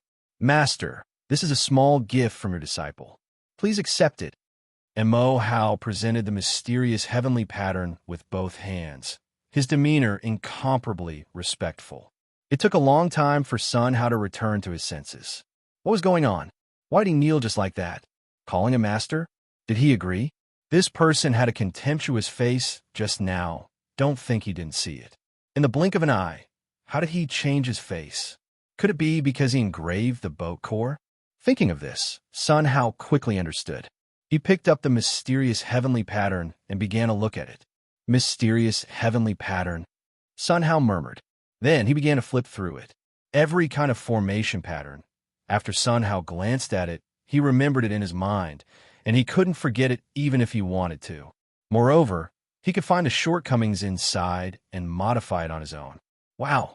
Turning page by page, and Mo Hao sure glanced at it, and his whole heart beat violently. Page 32. Master actually turned to page 32, my God. And Mo Hao sure's heart was indescribably impacted by huge waves. There was a shocking pressure on this mysterious heavenly pattern. Without formation talent, no matter how strong his strength was, he couldn't flip through it. He used all his strength and couldn't turn a page 4. Who would have thought that Shizuan would be able to flip to page 32 so easily? Too powerful, too mighty, too domineering. A moment later, page 58, page 80, page 120. The first half has been flipped through, and Mo Hao sure was dumbfounded in place, unable to calm down for a long time. The first half was filled with ancient formations. In this way, Master's comprehension was incredible and unimaginable. The second half, that was about runes. This was used for engraving talismans, and without the talent of writing talismans, it was impossible to flip through it. Could it be that Master wanted to flip through it? What? Flipped through it? Master is actually also a talisman master. Old Ancestor. Turn to page 12. 25 pages. 63 pages. Flip through it. And Mo Hao sure looked at Sun Hao dumbfounded. On this mysterious heavenly pattern, the pressure was multiplied. There was no way to imagine how strong the pressure on the last page was. Only those with unparalleled talent could continue reading. Master actually easily flipped all the way to the end. Moreover, there was no discomfort at all. What kind of monster was Master? It was so terrifying. Master, you are God in the disciple's heart. And Mo Hao sure's face was full of worship and fiery eyes. This array diagram is good. You put it away. After saying that, Sun Hao handed the mysterious heavenly pattern back to Mo Hao sure. Boom! Like a thunderclap. Mo Hao sure's mind was blank. Master was unwilling to accept him as a disciple. What should I do? It was not easy to find a master, but he was not willing to accept him. No, even if I die, I must worship a master. Thinking like this, Mo Hao sure kneeled on the ground and walked forward. He knelt directly in front of Sun Hao and clung to his thigh. Master, I beg you, please accept me. Master, without you, disciple can't live. You are the bright light in my heart, illuminating my way forward. Master, please accept this gift from your disciple. And Mo Hao sure cried bitterly and had no intention of letting go at all. When Sun Hao saw this scene, 3 black lines appeared on his forehead. He had taken notice of this old man. Born majestic, not easy to approach. He didn't dare to take the initiative to ask. Unexpectedly, under the majestic appearance, there was actually such a look. This was really hard to describe in words. On the other side, Zhang Tianpeng and the other 2 almost dropped their jaws in shock. What about the death of not willing to hand over the mysterious heavenly pattern? How, in the blink of an eye, he was crying and begging to give it away. Moreover, he had become a licking dog, licking so cleverly. I'm really ashamed. This old guy was really too cunning. Get up first, Sun Hao said. I don't, Master, if you don't accept me, I won't get up. Even if you kill me, disciple won't get up. And Mo Hao sure shook his head firmly and had no intention of getting up at all. Seeing this scene, Sun Hao showed a helpless look. This was really a toilet stone, smelly and hard. However, how could he accept a disciple when he was immortal? Teach him to forge? Teach him to carve? Teach him to draw? Was he that piece of material? I have memorized all of this mysterious heavenly pattern. It's useless to hold it. You take it back, maybe it will help. Sun Hao said, as soon as these words came out. Boom! Like the 9th heaven's divine thunder, it exploded in the minds of several people. That kind of shock was indescribable in words. I thought I looked up to Master. Now it seemed that it was far from enough. There is absolutely no second person in the world who could remember such ancient formation patterns and runes at once. Master was definitely a supreme, immortal array grandmaster. Moreover, he was also a supreme rune grandmaster. Must become master's disciple. Must. Mo Haosher clenched his fists with a firm face. He clung to Sun Hao's thigh and had no intention of letting go at all. Master, you cannot accept the gift, but the disciple must accept it. As soon as these words came out, the air around was stagnant. Infinite pressure, sweeping all around, pressed straight toward Mo Haosher. Chapter 138. You dare to threaten Master? Do you think I don't exist? Ingyu's voice went straight into Mo Haosher's head, shaking him so much that he almost lost his soul. You deserve to die for threatening my master. Two lowly voices echoed in his mind. In today's world, anyone who dares to threaten master must die. Such a voice resounded in his mind. Mo Haosher was shaken to the point that his face turned pale and his body trembled. However, he had no intention of letting go. Seniors, if you want to kill me, then kill me. Even if I die, I will take him as my master. With that, Mo Haosher closed his eyes and quietly waited for death. Sun Hao watched Ingyu explode again, squawking at Mo Haosher, and couldn't help but shake his head. Little Ing, with this sound, all the pressure instantly dissipated. Mo Haosher heaved a long sigh of relief and thought to himself that it was a close call. However, phew, a wave of air instantly wrapped him up and threw him out of the courtyard. Bang! His head hit the ground, and he was dizzy. The ground was paved with celestial stones, and his face was bruised and swollen. Humph! You dare to threaten the young master? I'll teach you a lesson first. If as the next time die, Huang Rumbing stood in place with a domineering face. His cold killing intent was not concealed at all. When Zhan Tianpeng and the other two saw this scene, they secretly wiped off their cold sweat. It was just a glance, yet it contained such power. Only an immortal could do that. He did not expect that Madame was also an immortal. It was too terrifying. Sun Hao looked at Huang Rumbing, and his expression also stagnated. They didn't even see how he did it, but he was thrown out just like that. This Mo Haosher was too thick-skinned. He should be taught a lesson. Master, if you don't accept me as your disciple, I will kneel here every day and never get up. Mo Haosher's voice came from outside the courtyard. You dare threaten me? Huang Ruming's face showed killing intent. When she was about to move, Sun Hao waved his right hand. Rumung, that's enough. I've seen his mysterious heavenly pattern. Since he loves to kneel, then kneel, just block his voice. Sun Hao said, Yes, young master. Huang Rumung waved her right hand, and a layer of membrane enveloped the residence. No matter how Mo Haosher shouted, not a single word came in. Young Master Zhan, how many boat cores do you need? Sun Hao asked. Young Master, the more the better. However, we don't have any immortal crystals right now. I wonder if Young Master can buy on credit? When I return to Stargazing Tower, I'll bring it over to Young Master next time. Zhan Tianpeng asked. No problem. Sun Hao nodded. Many thanks, Young Master. No need. Sun Hao continued to pick up the carving knife and began to carve. Because of the observation of the mysterious heavenly pattern, there are a lot of ideas in his heart. Sun Hao began to carve according to his inner thoughts. His movements were as smooth as flowing water, without the slightest pause. Zhan Tianpeng stared blankly, his eyes flickering with uncertainty.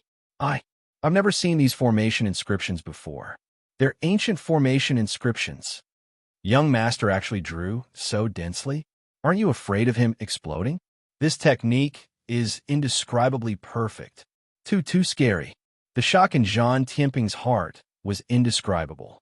He opened his mouth wide and did not react for a long time. When Sun Hao retracted the carving knife and merged 200 immortal crystals, it was fully activated. Bursts of pain on his face flashed away. The power of this immortal boat core is at least 100 times stronger than the one the young master carved before. No, 1,000 times. And the immortal crystals that are fused are only twice as much. Young master's means are simply unimaginable. Zhan Tianpeng was stunned and did not move for a long time. Sun Hao clearly captured the shock of several people. He was the supreme carving technique, and just saw the mysterious heavenly pattern just engraved by feeling. Unexpectedly, it surprised them to this extent. It seemed that his supreme carving technique was really not a cover. Then, Sun Hao continued to carve. In the stunned eyes of several people, Sun Hao carved out 3 boat cores again. After spending 600 immortal crystals, there were still 520 immortal crystals left. Young Master Zhan, I'll sell you 4, how about it? Sun Hao's voice awakened Zhan Tianpeng. Young Master, when of course. Zhan Tianpeng nodded his head like a chicken pecking rice. These 4 boat cores, if used for auction, would definitely be a sky-high price. And they were all things that the super forces must grab. However, in this Xiang star, no one could really afford to buy them. This thing must not be taken out easily.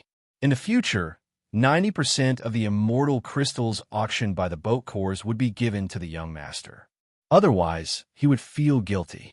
Zhan Tianpeng thought secretly and made a decision. Since you're here today, everyone, have a simple meal and leave. Sun Hao handed the boat core to Zhan Tianpeng and said, Eat? As a cultivator, he had already fasted for a long time. Did he still need to eat? By the way, the young master is now immortal. In that case, let's eat a little with the young master. Thinking like this, Zhan Tianpeng nodded. Then I'll bother the young master. No bother, no bother. Sun Hao looked at the 4,000 points of blessing point that had increased, and the light flickered. Soon after, the meal was ready. 5 people sat down. A little home-cooked food, don't mind, everyone eat. Sun Hao said, Thank you, young master. Zhan Tianpeng picked up the chopsticks, picked up a piece of tofu, and sent it into his mouth. Frowning, he stretched out in an instant. Golden tofu, with a unique fragrance, filled the entire mouth cavity. Lightly biting down, the tofu was crispy on the outside and tender on the inside, exceptionally smooth. The taste bud cells were all active at this moment. It's delicious. Zhan Tianpeng quickly bit it. Swallowing it into his abdomen, an immortal power surged through his whole body. The cells of his whole body, as if immersed in the warm sun, were exceptionally comfortable. Zhan Tianpeng could clearly sense that his physical body was getting stronger. This is the immortal power that can temper the physical body. This kind of thing, it's hard to get even with thousands of gold. Is actually a common dish here. I even disdain to eat it. I'm a king fool. What the young master eats is not ordinary. Zhan Tianpeng muttered and scolded himself. Then he let go of the food. Young Master Zhan, I have one thing that I need your help with, Sun Hao said. As soon as these words came out, Zhan Tianpeng's expression stagnated. In his eyes, the light flickered. The young master's instructions, even if I give my life to the ground, will never be delayed. Young master, you say as long as I can do it, I will do it. Zhan Tianpeng said. There is no need to rush this matter. I heard that you are looking for the godly cunning immortal. Sun Hao asked, Godly cunning immortal? What does the young master mean by this? Does he mind looking for me? Young master, since I met you, I haven't looked for him anymore. You are my only one. Young master, I used to look for him, but I haven't been looking for him recently. Zhan Tianpeng said. Why not? Sun Hao frowned slightly. A supreme character like the godly cunning immortal, he definitely couldn't find him by himself. If the stargazing tower helped, it would be much easier. Unexpectedly, he actually stopped looking for him. He disappointed himself too much. Seeing Sun Hao's face change, Zhan Tianpeng's heart thumped. Not good. The young master is angry. What should I do? Chapter 139. Because there has been no news, so I temporarily stopped looking. Zhan Tianpeng said. Hearing this, Sun Hao breathed a sigh of relief. If it was only temporary, then it was fine. Young Master Zhan, what I want your help with is to find the godly cunning immortal. When you find it, let me know. After a while, introduce me to the godly cunning immortal. Sun Hao said. It turned out that the young master was also looking for the godly cunning immortal. That would be easy. Then he had to work hard and complete the mission given by the young master as soon as possible. Rest assured, young master, leave this to me. Zhan Tianpeng patted his chest, and guaranteed. Thank you, young Master Jean. Come, let's eat. Many thanks, young master. After the meal, Jean Tianping's face was full of gratitude as he cupped his fists and bowed. Young master, we will take our leave now. Remember to come often in the future. Sun Hao said, definitely. Walking out of the courtyard, Jean Tianping looked at Mo Hao Shi, who was kneeling on the ground, the corners of his mouth slightly raised. With a single glance, the two old men immediately moved. They surrounded Mo Hao Shi in the middle, picked him up, and walked away. Soon, they were far away from Sun Hao's residence. What do you want? Mo Hao Shi looked fearful. What do you think? Jean Tianping said with a faint smile. I am the young master's disciple. If you dare to make a move, the young master will not let you go. Mo Hao Shi said. Disciple? Do you think you're qualified? Did the young master agree? You actually dared to threaten the young master. You should thank the heavens for sparing your life. Are you still dreaming of becoming my disciple? Jean Tianping and the other two looked at Mo Hao Shi with a smile. Sincerity can move metal and stone. One day, I will become the young master's disciple. Just you wait. Mo Hao Shi clenched his fist, his face firm. So be it. However, you haven't forgotten the bet we made before, have you? Jean Tianping said. You don't come any closer.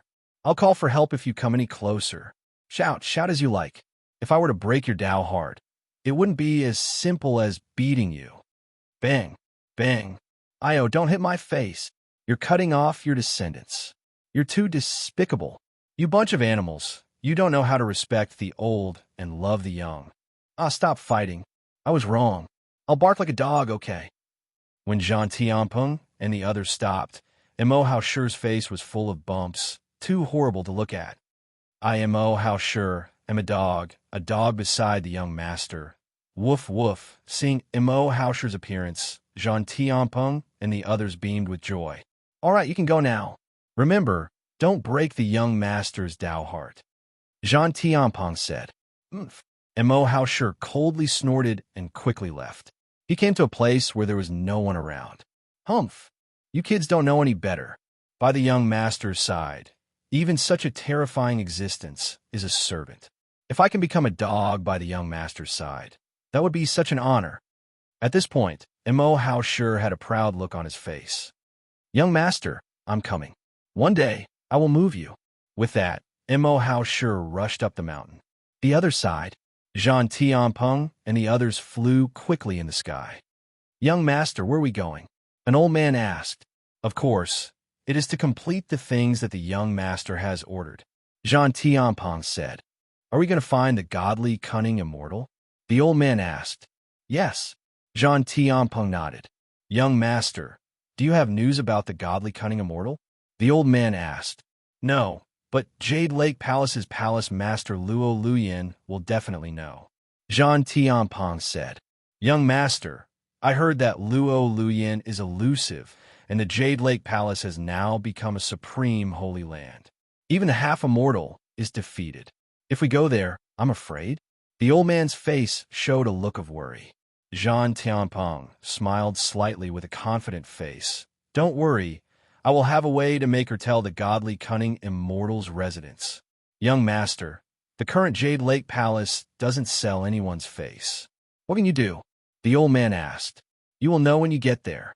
Jean Tianping smiled mysteriously and did not answer directly. 3 long rainbows disappeared into the horizon in the blink of an eye. Somewhere in the catacombs of Zhang Star, in a tall tower covered by a skull, a 5-meter-tall humanoid skeleton sat in the main seat, and in its eye sockets, 2 groups of soul flames kept jumping. It was the lord of the evil race, Ghost Candle. In front of Ghost Candle, the corpse puppet patriarch, Mo Hun, knelt on the ground, shivering.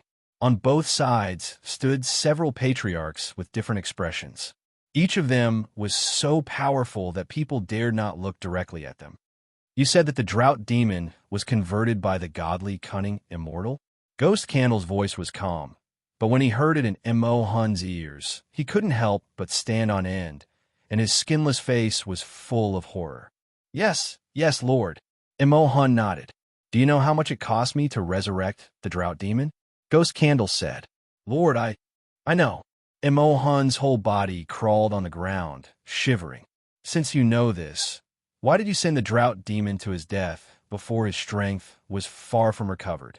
I asked you to raise him well, not to send him out to deal with the godly cunning immortal. Do you know how much damage you've caused to the entire evil race in this operation? Ah! In the end, Ghost Candle's voice roared. The sound was deafening, and the patriarchs standing on both sides were taken aback. Wow! Everyone lowered their heads, not daring to look at the two soul flames of Ghost Candle. Lord, I know my mistake. Please spare my life. Emohan kowtowed heavily and kept begging for mercy. Ghost Candle didn't speak, just sat there, motionless. There was a dead silence on the whole field. All that could be heard was the sound of Ghost Candle's soul flame jumping. A moment later, Ghost Candle continued to speak. Then did you write down the appearance of the godly cunning immortal? Ghost Candle asked. Of course. Emohan nodded heavily. Then his mind moved. In front of him, a figure slowly emerged. As he recalled, this figure became more and more solid. This figure looked exactly the same as Ningmingji. Lord, this kid looks just like a mortal, but his strength is more terrifying than an immortal. The drought demon didn't even have a chance to resist in front of him. If I hadn't been far away, I'm afraid I wouldn't have been able to see you now. Emohan said. Hearing this, Ghost Candle did not speak. The two soul flames directly mapped Ning Mingji's appearance on it. Ghost Candle stretched out his skeletal claw and pointed with his right hand. The soul flames separated into wisps of light and surged onto the claw. Go! With a light shout from Ghost Candle, this wisp of light instantly exploded. It turned into hundreds of millions of wisps of light, like tadpoles, drilling in all directions and pouring into the souls of every evil race. This person is the godly cunning immortal. Whoever sees this person, kill without mercy. A roar rang in the ears of every evil race. At the scene, plop, one by one, the patriarchs knelt down. Yes, Lord. Everyone saluted in unison. Get up. Thank you, Lord. Did I tell you to get up? Ghost Candle's soul flame stared directly at Emohan. Lord. With a plop, Emohan knelt down directly. This matter was caused by you. I will give you another chance. Within 3 months, bring the head of the godly cunning immortal or your own head to me. Yes, Lord. Chapter 140. Jade Lake Palace in a secret room. Phew. Luo Yuyan's group of 5 opened their eyes from their cultivation. Everyone's faces were filled with pleasant surprise. My body has become twice as strong again. This time, it should be able to compete with the body of a 5-step half immortal dragon clan. Luo Luyan said. Not bad. Wenren Shi smiled slightly. Our physical bodies are enough to tear apart a 4-step half immortal dragon. These 3 days were well spent. However, in the face of the dragon tribe at the 6-step half celestial stage, as well as the celestial dragon, I'm afraid it's not easy to deal with them. Chen Daoming said. In the entire Violet Sun Star, the only immortal dragon is the Dragon Clan Lord. It's impossible for him to appear. However, there are many dragons at the 6-step half celestial stage. It's not easy to deal with them. A troubled expression appeared on their faces. Luyan, I have an idea. At this time, Mu Bing stood up. You say it, Luo Luyan said. Why don't I go back and ask the old ancestor for help? Mu Bing said. Forefather? Luo Luyan shook her head slightly. Those are the people who have sealed themselves in the God Source Sea and will not come out easily. Yeah, they won't move until the family is in crisis. When Runshir said, I have this. After speaking, Mu Bing took out the couplets she had begged from Sun Hao. Last time, the Xinyuan family could become a holy land. It was all because of the couplet that young master gave her. I heard that even the ancestor of the Xinyuan clan was alarmed. It seems that the old god's lifespan has increased by quite a bit. When we return this time, the clan will become a supreme holy land. I'm sure the old ancestor will be alerted. It shouldn't be a problem to ask him for help. Mu Bing said. When the others heard this, they all nodded.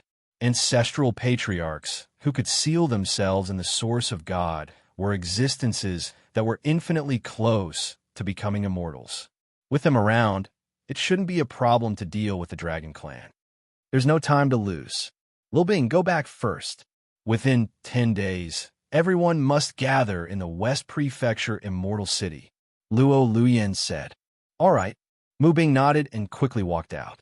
After Mu Bing left, when Rinshi also stood up, everyone, then I will also go back to the Supreme Court West Courtyard first to make some preparations. All right. When Rinshi also left quickly. After the two of them left, Luo Luyan pointed to the map and said, Fellow Daoist Chun, which side do you think the dragon race will attack from? I think they will attack from all sides. The dragon race has always been very arrogant. In their eyes, humans are like ants. This time, the young master killed the two dragons. It will definitely make the dragon race furious. With their personality, I think they will destroy the entire West Prefecture Immortal City, leaving nothing behind. So, they have to attack from all sides to prevent the fish from escaping the net. Chen Dao Ming said. That makes sense. Luo Luyan nodded secretly. Then how should we defend? The 5 of us will naturally defend the 4 sides. The other one will stand in the middle of the city and be ready to respond at any time. I don't know if this method is good. Chen Dao Ming asked. Not bad. Cultivator Chen's tactics are quite brilliant. Let's use this tactic against the dragon tribe. The two talked to themselves. Su Yiling stood in place, scratching her head awkwardly from time to time. I'm so stupid. I thought young master was just grumbling. I didn't expect you to have such a deep meaning. Why is young master's test getting harder and harder? Or am I getting more and more stupid? Su Yiling sighed for a while, looking dispirited. Suddenly, Palace Master, there are 3 people outside the array, saying that they're the young masters of the stargazing tower. At this time, a sound came from outside the secret room. Buzz, Luo Luyan opened the door and said, No, let them go back. Palace Master, we have already said so, but they have no intention of leaving, saying that they have treasures for us. No need. Let him keep it for himself. Luo Luyan said. Yes, Palace Master. After seeing the disciple leave, Luo Luyan's face was full of sneers. Give treasures? Give gifts. There was only one reason, and that was to inquire about the news of the godly cunning immortal.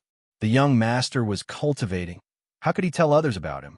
If he broke his Tao heart, he would never be able to forgive himself. Fellow Taoist Luo, someone wants to inquire about the young master again? Chen Dao Ming asked. Yes. Luo Luyan nodded. These people are really troublesome. What if this person is the young master of the stargazing tower? Chen Dao Ming asked. Impossible. Luo Luyan shook her head. These days, there have been no less than 5 ways of people pretending to be the young master of the stargazing tower. That's fine. Let's continue the discussion. Okay. Outside the Jade Lake Palace Sect Protection Array, Zhan Tianpeng stood outside the array with 2 old men, waiting quietly. Inside the array, many Jade Lake Palace disciples pointed with their fingers and smiled. Look, someone is pretending to be the young master of the stargazing tower, Zhan Tianpeng. The disguise is really good, but do you want to deceive the palace master with this trick? Dream on. That's right. These people really don't give up in order to see the godly cunning immortal. Hearing these voices, Zhan Tianpeng frowned slightly. Someone dared to pretend to be him? Do they want to die? Do they really think that the young master of the stargazing tower is a soft persimmon? Zhan Tianpeng clenched his fists and made a cracking sound. Young master, let me break the array. An old man asked. Don't worry. Wait for the messenger to come. Zhan Tianpeng said. What if Luo Luyan doesn't want to see us? The old man asked. In any case, we have to enter the Jade Lake Palace today. How can the young master be frightened by a little setback? Isn't it just a godly cunning immortal? What are you afraid of? Zhan Tianpeng said. Since the young master is so determined, we will risk our lives to accompany you. The 2 old men nodded secretly, showing a determined look. A moment later, the messenger disciple came quickly. Standing in front of Zhan Tianpeng, he clasped his fists slightly. There was an array between them. This young master, I'm really sorry. The palace master is inconvenient to see guests. Please take back the treasure and take it yourself. After the messenger disciple bowed and saluted, he stood aside. Looking ahead, he no longer paid attention to Jean Tiampong. The old man's body trembled slightly with anger. He had been with the young master for so many years and had seen many big people. But when had he ever been treated like this? The seventh-class sect actually turned the young master away? Unforgivable. Unforgivable. Thinking of this, the old man soared into the sky, grabbed with his right hand, and the sky and earth changed color. Oh! Infinite spiritual energy swarmed and gathered in the hands of the old man. Wisps of light gathered more and more. A moment later, it became a ball of light.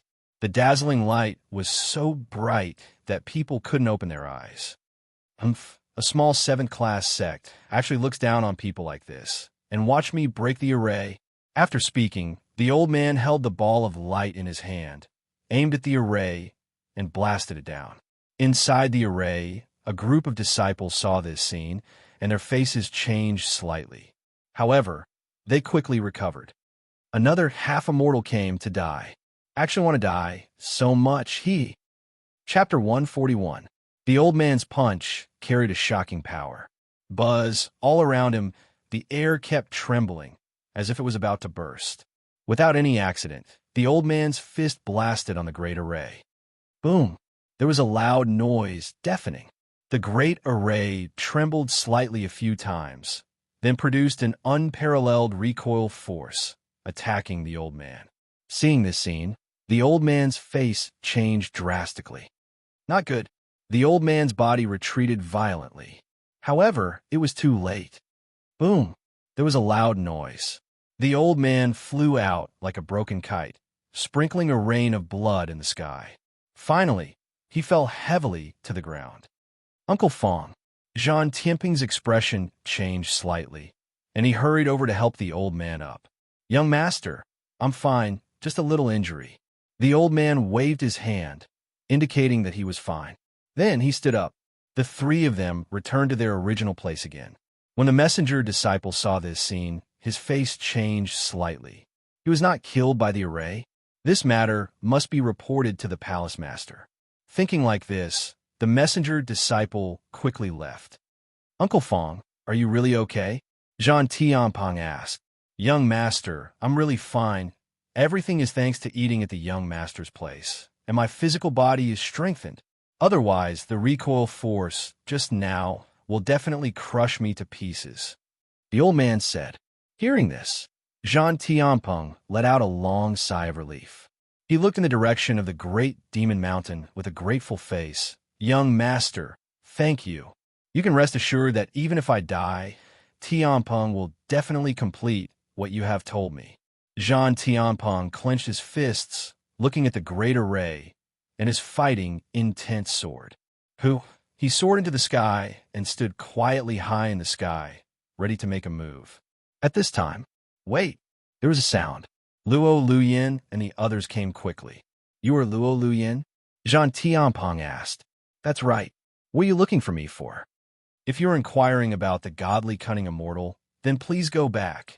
Luo Luyin asked. Of course not. Shall we talk inside? Jean Tiampong said. Sure. Luo Luyin looked confident, not caring that these people were half immortals. Arriving at the main hall, everyone took their seats. Alliance leader Luo, I heard that you have established an evil suppression alliance.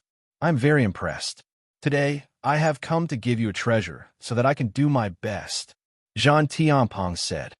Oh, what treasure? Luo Luyin asked. A peerless painting. After saying that, Jean Tiampong took out a scroll and said, A peerless painting? Was this guy here to be funny? In today's world, whose painting can be compared to the young master's? How could he bring out such a vulgar object to embarrass himself? Jean Tiampong didn't care about the contemptuous smiles on the faces of Luo Luyin and the others. When you see it later, it will definitely blind your eyes. Please look. After saying that, Jean Tiampong opened the scroll. This was a moon appreciation painting. In the painting, a family was reunited, and a strong emotional Tao rune whistled out. The moment they saw this painting, Luo, Luyin, and the others stood up. A familiar smell. This painting was definitely made by the young master. Could this person be related to the young master? It must be so. If that was the case, they couldn't afford to offend him. Thinking like this, Luo Luyin took a few long breaths before she calmed down. Are you really Zhang Tianpeng? Luo Luyin asked. Genuine. Zhang Tianpeng nodded. Where did this painting come from? Luo Luyin said. Hearing this, Zhang Tianpeng's face showed a sense of pride. It was given to me by a peerless immortal. Luo Luyin nodded slightly. It seemed that it was right. Tell me your real purpose? Luo Luyin said. Zhang Tianpeng smiled slightly. Palace Master Luo, I know that you have a close relationship with the godly cunning immortal. This time, I came here according to the request of the peerless immortal to inquire about the news of the godly cunning immortal. As soon as these words came out, Luo Luyin and Chun Daoming looked at each other, stunned. The young master wanted to inquire about their own news? It's not impossible to inquire about the news of the godly cunning immortal, but tell me everything about the peerless immortal you met. Don't hide anything, otherwise I won't tell you. Luo Luyin said. Okay. Then, Zhang Tianpeng opened his mouth and said, when he met Sun Hao, there was no reservation. When Zhang Tianpeng finished, Luo Luyin and Chun Daoming breathed a sigh of relief. After calming down, Luo Luyin said, in fact, you have already met the godly cunning immortal. What? Met the godly cunning immortal? When? How come I don't know anything about it? Suddenly, Zhang Tianpeng seemed to think of something. His pupils contracted, and his face changed slightly. Palace Master Luo, you are saying that the peerless immortal I saw was the godly cunning immortal? Zhang Tianpeng asked. Yes. Luo Luyin nodded. Hiss, Zhang Tianpeng, and the other two took a breath of cold air. Unexpectedly, what he saw turned out to be the godly, cunning immortal. Then why did he want to see himself? What was the reason for this? Zhang Tianpeng's whole person was stunned. Palace Master Luo, why did the young master want to see himself? Zhang Tianpeng asked. Luo Luyin smiled slightly, revealing an inscrutable smile. There are two reasons. First, the young master is immortal, so naturally he can't reveal what he did. Second, that's more complicated, Luo Luyin said. Palace Master Luo, please give me some pointers. Tianpeng is grateful. Zhang Tianpeng clasped his fist. Well said. How about I exchange a painting with you? Luo Luyin asked. Of course, even if this painting is given to Alliance Master Luo, it's no problem. Zhang Tianpeng said. That's not necessary. After speaking, Luo Luyin took out a Climb to Height painting and gave it to Zhang Tianpeng. Zhang Tianpeng's pupils shrank, and his face was full of shock. This is also the young master's work. Yes. Luo Luyin nodded. Thank you, Alliance Master Luo. Please solve my doubts. Zhang Tianpeng clasped his fist. You're welcome, young Master Zhang. Let me ask you, have you ever heard of what the young master did? Luo Luyin asked. Naturally. The young master calculated everything, laid out in advance, destroyed the demons, and killed the blood phoenix. He is simply a savior. Such deeds are a model for my generation to learn from. Zhang Tianpeng said. Luo Luyin nodded. If you were the demon lord, what would you do? Naturally, I hate the young master to the bone, and I will find a way to get rid of him as soon as possible. Zhang Tianpeng said. Well said. Luo Luyin stood up with a cautious face. Now, the evil and demon races, if they want to destroy the young master, they will do anything. The young master can naturally calculate all this, and he is cultivating now, so it is not appropriate to come forward. The young master said this. In fact, he wants to find someone to become the godly, cunning immortal. In this way, the young master can better lay out behind the scenes. Can you understand what I mean? Luo Luyin said. Hearing this, Zhang Tianpeng took a few breaths. It turned out that the young master meant this. He was stupid and didn't know it all. If he didn't come to Jade Lake Palace today, he would definitely misunderstand the young master's meaning. At that time, he would be in big trouble. What if the evil and demon races found the young master's true body and destroyed him at all costs? Thinking of this, Jean Tianping's body trembled. It took him a long time to calm down. He looked at Luo Luyin, showing a grateful expression. Alliance Master Luo's words really enlightened me. Chapter 142. Master, why did you change the ascend to heights? Su Yiling looked puzzled. It's very simple. The young master sent him to deliver the moon appreciation painting. There must be a profound meaning. The moon appreciation painting must be accepted, Luo Luyin said. Master, just accept it. Why exchange it? Because the moon admiring painting was given to him by the young master. How can we steal it? Master, can't you use the dragon soaring on the clouds painting or other paintings to exchange for it? This won't do. These 5 paintings are a whole and can't be separated. There must be some deeper meaning to them. As for your green pine painting, it is incomplete, Luo Luyin said. Oh, okay. Su Yiling snorted and nodded slightly. In the sky above the Great Law Continent, on an airship flying towards the Holy Land, Jean Tianping and the other 2 sat together. Young Master wants us to find a substitute. Who should we find? Old Fong said. Is there a need to think about it? Young Master, let me do it, Elder Zheng said. Jean Tianping shook his head. No, since the young master did not name us to pretend to be the godly cunning immortal, then it won't do. Besides, our strength is still too weak. We are far from being a match for the evil race. Our deaths are a small matter, but not being able to complete the task assigned to us by the young master is a big matter. Therefore, the stronger the person we are looking for, the better. In this way, there will be more time for the young master to lay out his plan. Jean Tianping said.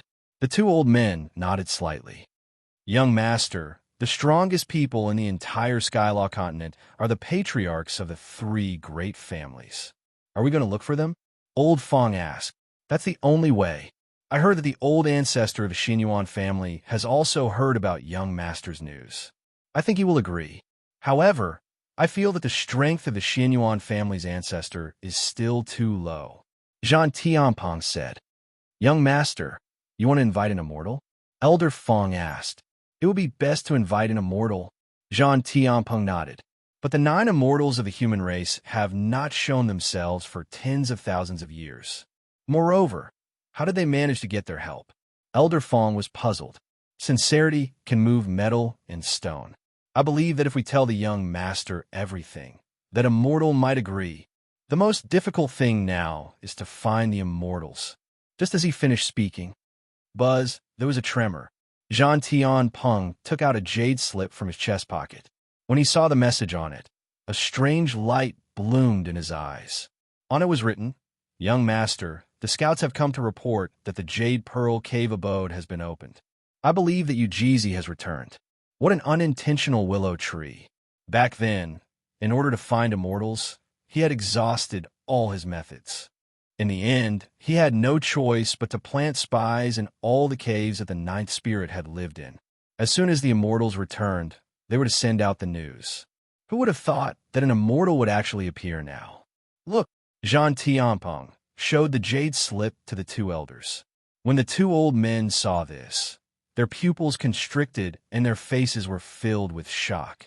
Young Master, God bless us. This time, the young master's task can be completed. Elder Fong said, Heavens, how can there be such a coincidence in this world? Jean Tianping smiled and shook his head. Hearing this, Elder Fong frowned slightly, as if he had thought of something, and his eyes narrowed. Young Master, what you mean is that all of this was planned by the young master.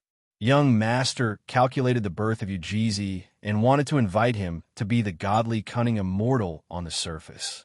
That's right. Jean Tianping nodded secretly, his heart beating violently. If he hadn't gone to Jade Lake Palace, how could he understand this? The young master really calculated everything and controlled everything.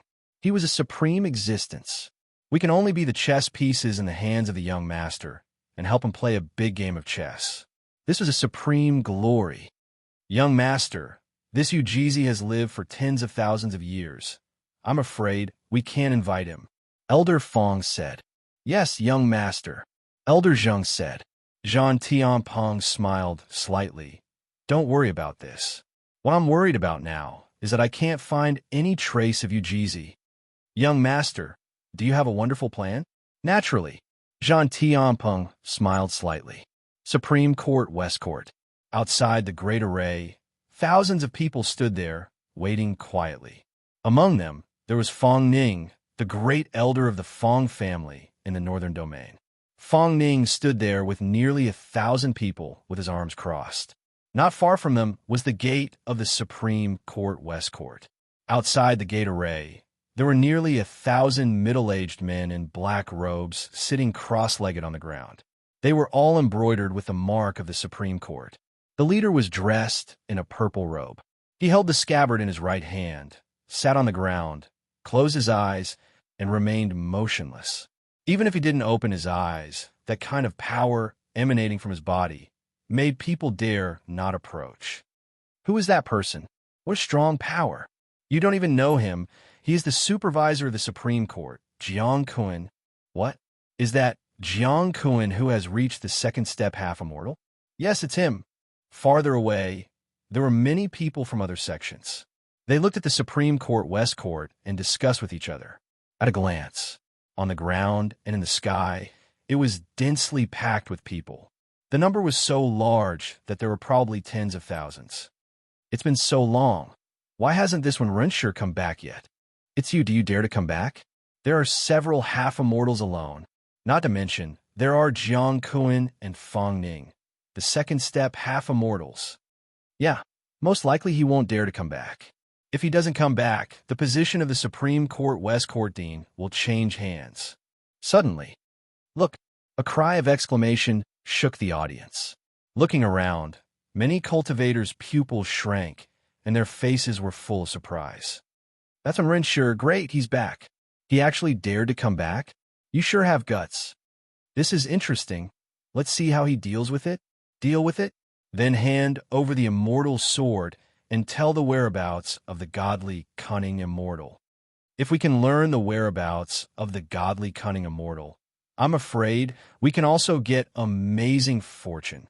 Amazing fortune, my ass. With so many people rushing over, the godly, cunning immortal will definitely be unhappy. Be careful that the godly, cunning immortal will slap everyone to death. The whole scene was getting more and more intense. Many immortal cultivators moved closer to the Supreme Court to seek the best observation position. Outside the gate of the Supreme Court. You're back. Fong Ning opened his eyes, and the corners of his mouth curled up. I thought you weren't coming back. Jiang Kun also suddenly opened his eyes and spoke faintly, with a calm face. In the sky. Who? A long rainbow came quickly. He was when Rensher. He looked at this scene and couldn't help but frown slightly. What was going on? He actually dared to surround the Supreme Court? Quite a lot of courage. Suddenly, when Rensher raised his eyebrows and stared directly outside the gate of the Supreme Court. Supreme Court Inspector Jiang Kun, the great elder of the Fong clan in the Northern Territory Fong Ning? They came with bad intentions. But so what? No matter what your purpose is, does this old man still need to be afraid of you? Who, when Rensher slowly landed, he walked directly to Jiang Kun, clasped his fist, and saluted. I don't know why the inspector is here. The corners of Jiang Kun's mouth raised slightly, and he said, Don't worry. Wait for you to solve your own affairs first, then we'll talk. After speaking, Jiang Kun continued to close his eyes. That appearance, like a poisonous snake hiding in the dark, made people very uncomfortable. All right. When Rensher smiled slightly, turned around, stood a step forward, and spoke loudly. Everyone, what business do you have in my Supreme Court West Academy? Chapter 143. Dean Wen, I heard that you are very close to the godly cunning immortal. Is that true? When Rensher, opportunities need to be shared. Don't take it all for yourself. That's right. You tell us the whereabouts of the godly cunning immortal. Otherwise, I'm afraid today's matter won't be good. Many immortal cultivators flew over and shouted. Hearing this, when Rensher raised the corner of his mouth, Are you threatening me? So what if I threaten you? At this time, a strong man galloped over and stood directly in front of Rensher. Seeing this person, the cultivators couldn't help but be surprised. It's him? Hammer freak. What? Old monster, giant hammer? He actually came out of the mountain? Even the Fong family is here. What's the big hammer monster? All the cultivators fixed their eyes on giant hammer monster. He patted his round belly and took out a black hammer. He stood forward, pointed at Wenrenshi, and shouted, Wenrenshi, seeing that you are the dean of the Supreme Court's West Academy, I will let you go. As long as you tell the whereabouts of the godly cunning immortal and hand over the immortal sword, I will spare your life. What do you think? The threat was extremely strong. Wenrenshi smiled slightly and looked indifferent. What if not? You will definitely die today. Old monster, giant hammer, swung his hammer. Really?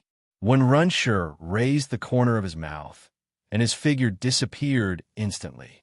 Like a bolt of lightning, he pounced on old monster, giant hammer. Old hammer monster revealed a disdainful smile when he saw this. The hammer, which had long been charged up, aimed at Wenrenshi and smashed down. Boom! There was a loud noise. The hammer in the old hammer monster's hand was smashed into powder by Wenrenshi's punch. At the same time, his body flew out like a kite with a broken string. Boom! He fell to the ground and created a deep pit. Old hammer freak clutched his chest, his expression extremely ugly, pointing at Wenrenshi before he finished his words. Boom! His body directly disintegrated into powder, and with a gust of wind, he disappeared. Such a scene strongly stimulated the eyes of the crowd of cultivators. The entire scene was dead silent. All of them were dumbstruck. One punch. He killed the giant hammer monster without using his spiritual power. Even the hammer in old monster giant hammer's hand was blown into pieces. Just how strong was his physical body? The sound of people sucking in a breath of cold air rose and fell. A group of cultivators looked at Wenrenshi, their faces full of fear. A hint of fear flashed across Fong Ning and Jiang Kuen's faces. After a long while, only then did everyone gradually recover. Following that, the sound of explosions continued to ring out. God, this Wenrenshi is simply a monster. When have I ever seen him so powerful? There's no need to look. It must be the good fortune he obtained from the godly, cunning immortal. If I can know the whereabouts of the godly, cunning immortal, I can also get this kind of good fortune. The crowd of immortal cultivators stood rooted to the ground, their faces filled with fiery gazes. Who else? Wenrenshi stood in the square and glanced around. Those who came into contact with him lowered their heads, not daring to look him in the eye. Dean Wen. At this moment, Fong Ning walked forward confidently. Elder Fong, what's the matter? Wenrenshi asked. Naturally, Fong Ning stepped forward and said, Fong family's genius, Fong Xiao, was seriously injured in the Blood Phoenix nest, and her foundation was damaged. Even the Tao Protector died, tragically inside, but you came out unscathed. You have to give my Fong family an explanation for this matter. Explanation? Wenrenshi sneered. What kind of explanation do you want? It's not easy for my Fong family to cultivate geniuses. As the dean of the Supreme Court's West Academy, you don't save her. This matter can't be justified by reason or emotion. Today we won't force you, you just need to hand over the immortal sword. Fong Ning said. What if I don't hand it over? Wenrenshi said. What do you think? Fong Ning's face was full of killing intent. If I hand over the immortal sword to you, then will Supervisor Jiang let me go? I only have one immortal sword. How should I divide it? Wenrenshi said. Of course it's for me. At this time, Jiang Kuen stood up. Why? Fong Ning sneered. Because I'm from the Supreme Court. Because I'm stronger than you. Jiang Kuen released his breath and walked towards Fong Ning step by step. Thud thud. Fong Ning took 2 steps back, his face full of fear. He pointed at Jiang Kuen. You broke through? What do you think? Jiang Kuen asked. You. So what if you've broken through? At most, we'll just fight to the death. This immortal sword, my Fong clan is determined to get it. Fong Ning said. Talking about it now is useless. Let's snatch the immortal swords first before splitting them up. What do you think? Jiang Kuen said. All right. The two of them stared directly at Wenrenshi. Jiang Kuen walked straight to Wenrenshi and stretched out his hand, Give me the immortal sword. Do you want it? When Runshur said, Jiang Kuan's expression froze for a moment before he nodded slightly. Yes, just say it. If you don't say it, how do I know you want it? When Runshur said, Jiang Kuan's complexion changed slightly. His aura surged and rushed straight to one Runshur. However, it was useless. When Runshur stood there, motionless. Did I say I was going to give it to you? When Runshur said with a smile, and put away the immortal sword directly. As soon as these words came out, the surrounding air became stagnant. Everyone's face was full of disbelief, staring at this scene in a daze. When Runshur was playing with the inspector, was he going to rebel? This time, no one could save him. The corner of Jiang Kuan's mouth twitched slightly. His face was livid, and his fists were clenched. As the inspector, he had monstrous power in the Supreme Court, and had never suffered such humiliation. Are you playing with me? Jiang Kuan's voice was cold. What do you think? After when Runshur finished speaking, his face gradually became cold. An austere killing intent rose continuously. Don't think I don't know what you are doing here. Inspector? Bah! Everyone, listen up. The godly cunning immortal is cultivating in seclusion and cannot be disturbed by anyone. You don't fight against the evil demons, but only attack your own people. It is simply despicable and shameless. Since you want to seize my immortal sword and good fortune, then you must have the awareness of death. Also, if anyone dares to inquire about the whereabouts of the godly cunning immortal again, die. When Runshur's voice, like rolling thunder, echoed between heaven and earth. After speaking, when Runshur strode toward the Supreme Court West Academy. Stunned, stunned, stunned. Everyone was stunned in place, full of disbelief. An ascendant realm dean was so arrogant in front of so many half-immortals? Jiang Kuan looked at this scene, and his hatred grew. He and Fong Ning looked at each other and nodded at the same time. Kill! With a wave of his hand, each took 2 half-immortals and rushed straight to one Runshur. As soon as they made their move, all 6 of them used killing moves.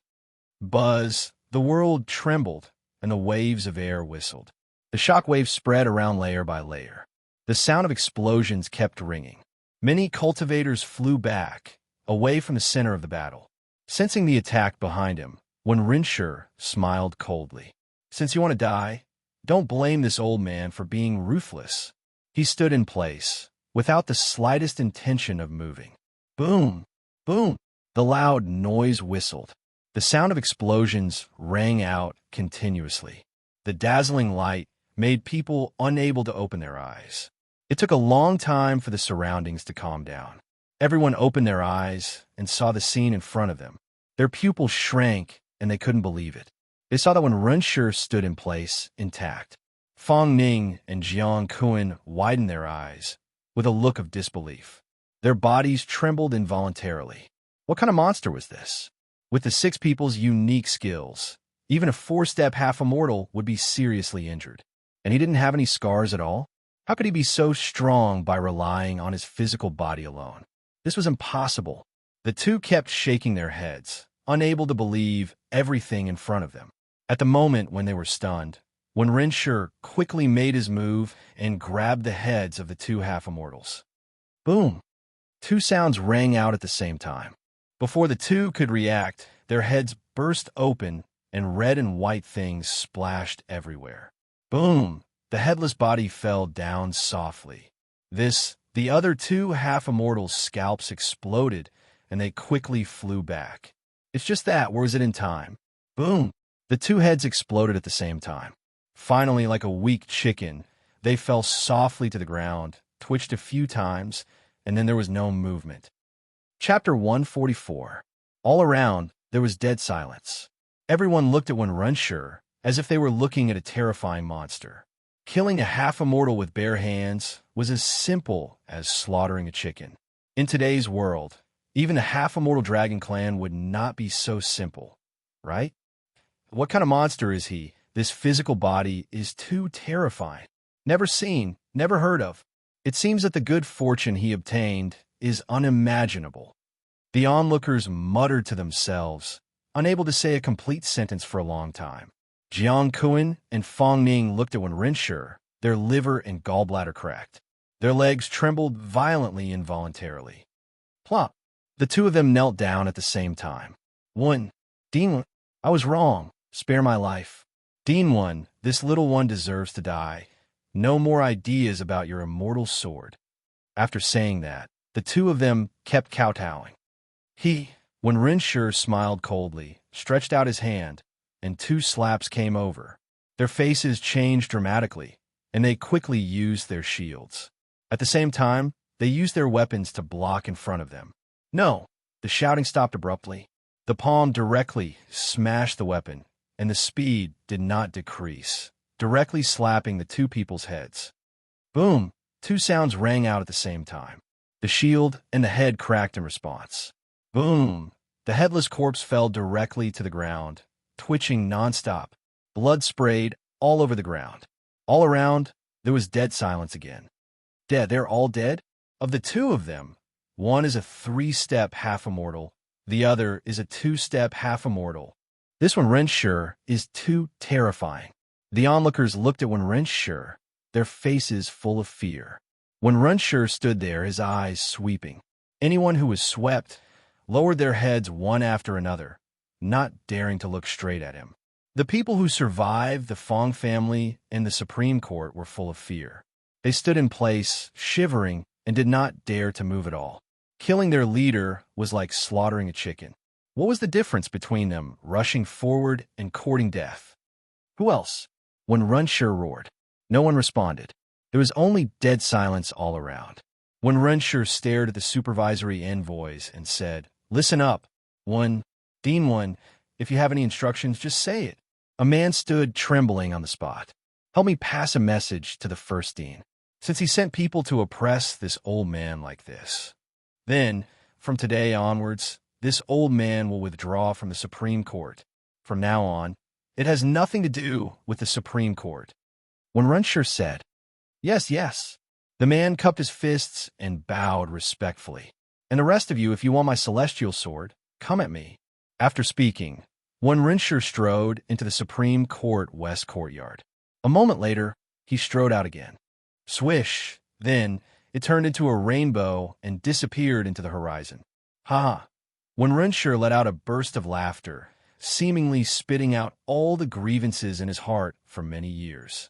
Is this the carefree that young master spoke of? Now, leaving the Supreme Court feels so cool. Without restraints, I can do things better for young master.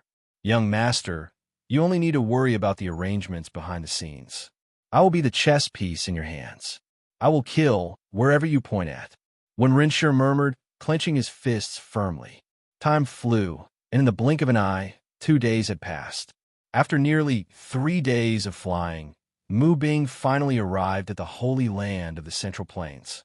Seeing everything in the Holy Land, Mu Bing shook her head for a while. After staying in the Jade Lake Palace for a long time, it was like walking from a big city into a remote mountain area. Only barrenness was reflected in front of her. Suddenly, Mu Bing raised her eyebrows. Looking in the direction of the Xinyuan family, she couldn't help but widen her eyes. The continuous destiny turned into a substance, like the starlight, sprinkling all over the sky.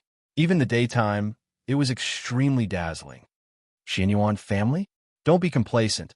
I will also make the Mu family a supreme holy land. Time is running out.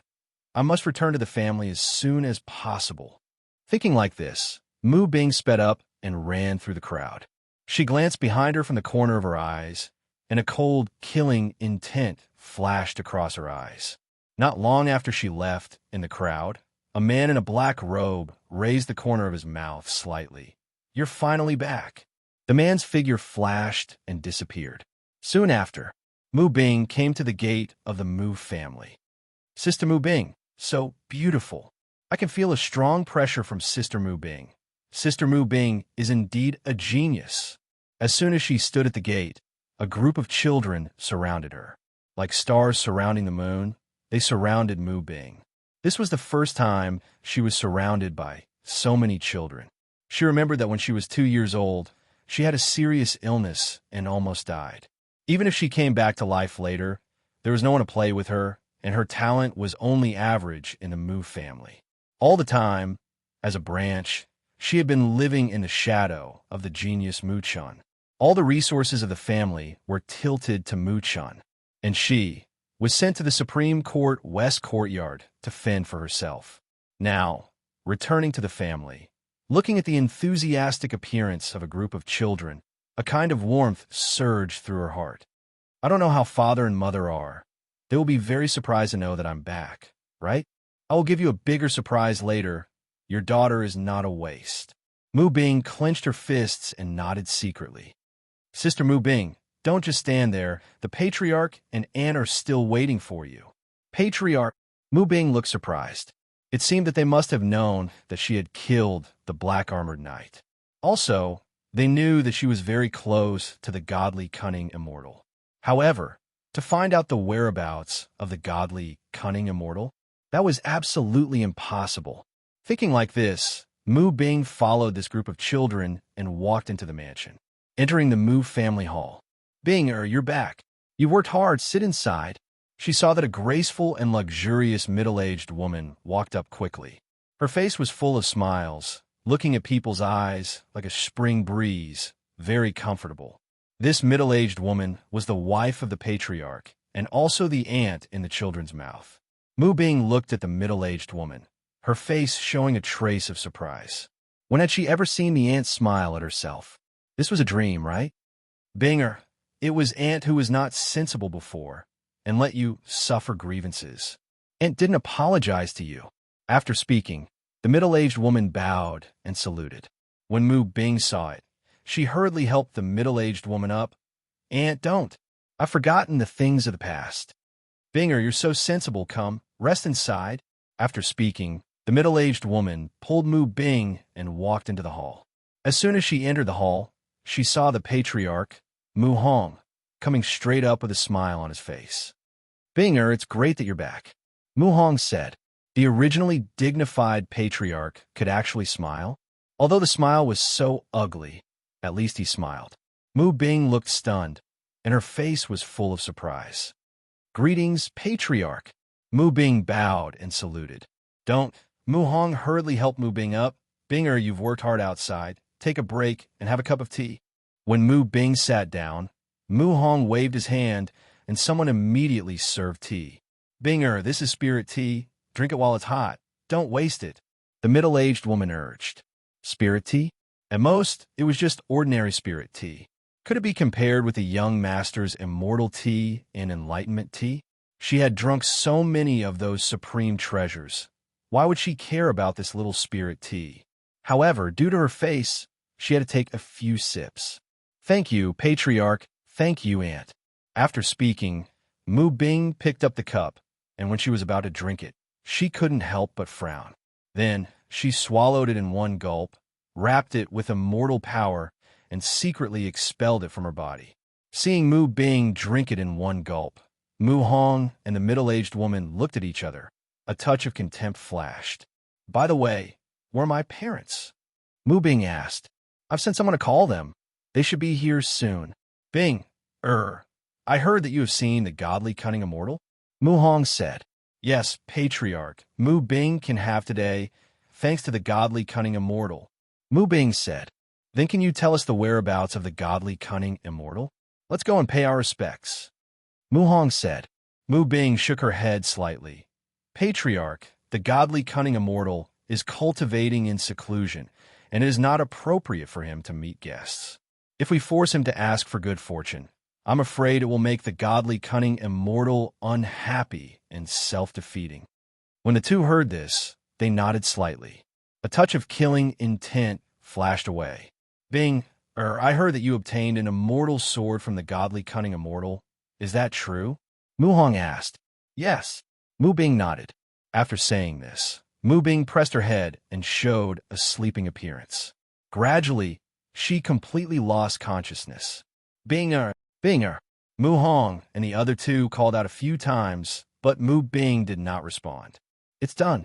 The two looked at each other, their faces full of joy. Come, patriarch. Several black-clothed men ran in quickly.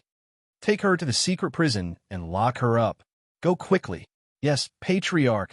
Soon, The black-clothed man carried Mu Bing and quickly left. Ahong, is there need to be so nervous? The middle-aged woman said. What do you know, the godly cunning immortal is a place that can turn the Xianyuan family into a supreme, holy land. A little bit of aura can make us turn into ashes. It's better to be careful. Chapter 145. Mu Family's Secret Prison. Mu Bing slowly opened her eyes. Mu Bing struggled and found that her whole body was bound by thick iron chains. She looked up and saw Mu Hong and Madam looking at her with cold smiles on their faces. Patriarch, what is the meaning of this? Mu Bing asked. What do you mean? Mu Hong smiled coldly. Aren't you asking the obvious? Tell me, where is the godly cunning immortal? Haha, don't even think about it. Mu Bing said. Have some backbone. I'll see which is harder, your bones or the iron hook. After saying that, Mu Hong gave him a look. Then a hunchback walked in. He grinned, revealing a few large yellow teeth. He looked very disgusting. He looked at Mu Bing and said, with your delicate skin and tender flesh, it's better for you to speak the truth so that you won't suffer any physical pain. Let me tell you, this is called the soul-severing claw. Once it pierces into your flesh, it will produce a soul-tearing pain. It's not something you can endure. If you don't want to suffer, just say it, the hunchback said. Pooh! Mu Bing spat out a mouthful of saliva. Little girl, you forced me to do this. Then, the hunchback carefully stabbed Mu Bing's arm with the soul-splitting claw. Ding! The sound of metal clashing rang out. Mu Bing's skin seemed to be made of diamond. It couldn't pierce through it all. How is this possible? Beads of sweat appeared on the hunchback's forehead. Even the physical body of the dragon clan couldn't be this strong, right? Hurry up. What are you waiting for? Mu Hong said. Yes, Patriarch. The hunchback gritted his teeth and roared with all his might. Slash! The sound of flesh being pierced rang out. A shrill scream was heard. The hunchback fell to the ground and let out a shrill scream. The soul-splitting claw pierced into his finger. His appearance was as if he was being tortured, and words could not describe it. What happened? Ma, Patriarch, her physical body is too strong. This soul-splitting claw can't pierce through it all. With that, the hunchback let out another mournful scream. I can't be pierced? Mu Hong frowned slightly. He took out a long sword and slashed at Mu Bing. Bang! The long sword cracked, but did not cause any damage to Mu Bing. Mu Hong and the middle-aged woman were dumbfounded. This was a superior-grade spirit artifact, and it was infused with immortal energy. How could it be broken so easily? Just how strong was her physical body? Both of their faces were filled with fear. Hong, what should we do? Now, we can only seal the power in her body, but not her physical body. If she struggles free and jumps up, what should we do? The middle-aged woman asked. Humph, what's there to be afraid of? Mu Hong's face was filled with murderous intent. He looked at Mu Bing and said, Hand over the sword and I can spare your life. Don't even think about it. Mu Bing smiled coldly. If you refuse a toast, only to be forced to drink a forfeit, then there's no other way. I can only ask someone to break open your soul space. Mu Hong said. Hearing this, the middle-aged woman's expression changed dramatically. Hong, if you break her soul space like this, she will die. Soft-hearted. As long as we get the immortal sword, what do we have to fear? With that, Mu Hong left quickly. After a while, Mu Hong walked in with a man in a blood-red robe. Bloodthirsty, sinister, cold, all kinds of aura rushed over. Mu Bing looked at the man in the blood-red robe, her pupils constricted. Sure enough, the person who followed me was him. Mu Hong, you actually colluded with the demon race? You should be punished according to the law. Mu Bing roared. He colluded? Punished? Mu Hong smiled coldly. You know nothing. Do we, a small Mu family, have the qualifications to collude? The man in the blood-red robe licked his lips as if he saw a pile of delicious food. What a delicious taste, what a rich blood chi. This trip is worth it. The man in the blood-red robe said, Your Honor, please break her soul space. She will be your food. Mu Hong said, Okay. The man in the blood-red robe walked forward, his body surging with blood chi. In the blink of an eye, it enveloped the entire secret room. A wave of pressure surged in all directions. These blood chi quickly condensed and formed a blood claw. Cold, icy cold aura enveloped all directions. This blood claw seemed to be able to tear apart the soul and break everything. Little doll die. After the man in the blood-red robe said, he controlled the blood claw and grabbed at Mu Bing. Seeing this scene, Mu Hong's eyes revealed a cruel smile. Mu Bing, even if you die, you won't think that your spiritual root when you were a child was transplanted by me to Chen. The reason why he is so strong now is all because of you. However, I really didn't expect that after your spiritual root was taken away, you could still grow to this extent. It's really surprising, but from now on, you will no longer exist. Mu Hong muttered to himself, his eyes flickering. What he didn't know was that these voices were clearly heard by Mu Bing. Sure enough, in Mu Bing's eyes, a killing intent flashed away. I wanted to forget, but you made me remember again. We are of the same root, but you disregard the brotherhood for your own selfish interest. Today you must die. On Mu Bing's body, the cold killing intent rose continuously. Her hair danced wildly, and her breath soared to the sky. Bang, bang. The chains binding her body broke apart one by one. When the blood claw pounced, she stretched out her right hand and gently clenched it. Boom! There was a loud noise. The entire secret room trembled violently. Before the blood-robed man could react to what was going on, he saw that Mu Bing had already arrived in front of him. Her slender, jade-like hand grabbed his neck. Oh! The blood-robed man was like a chicken with its neck twisted.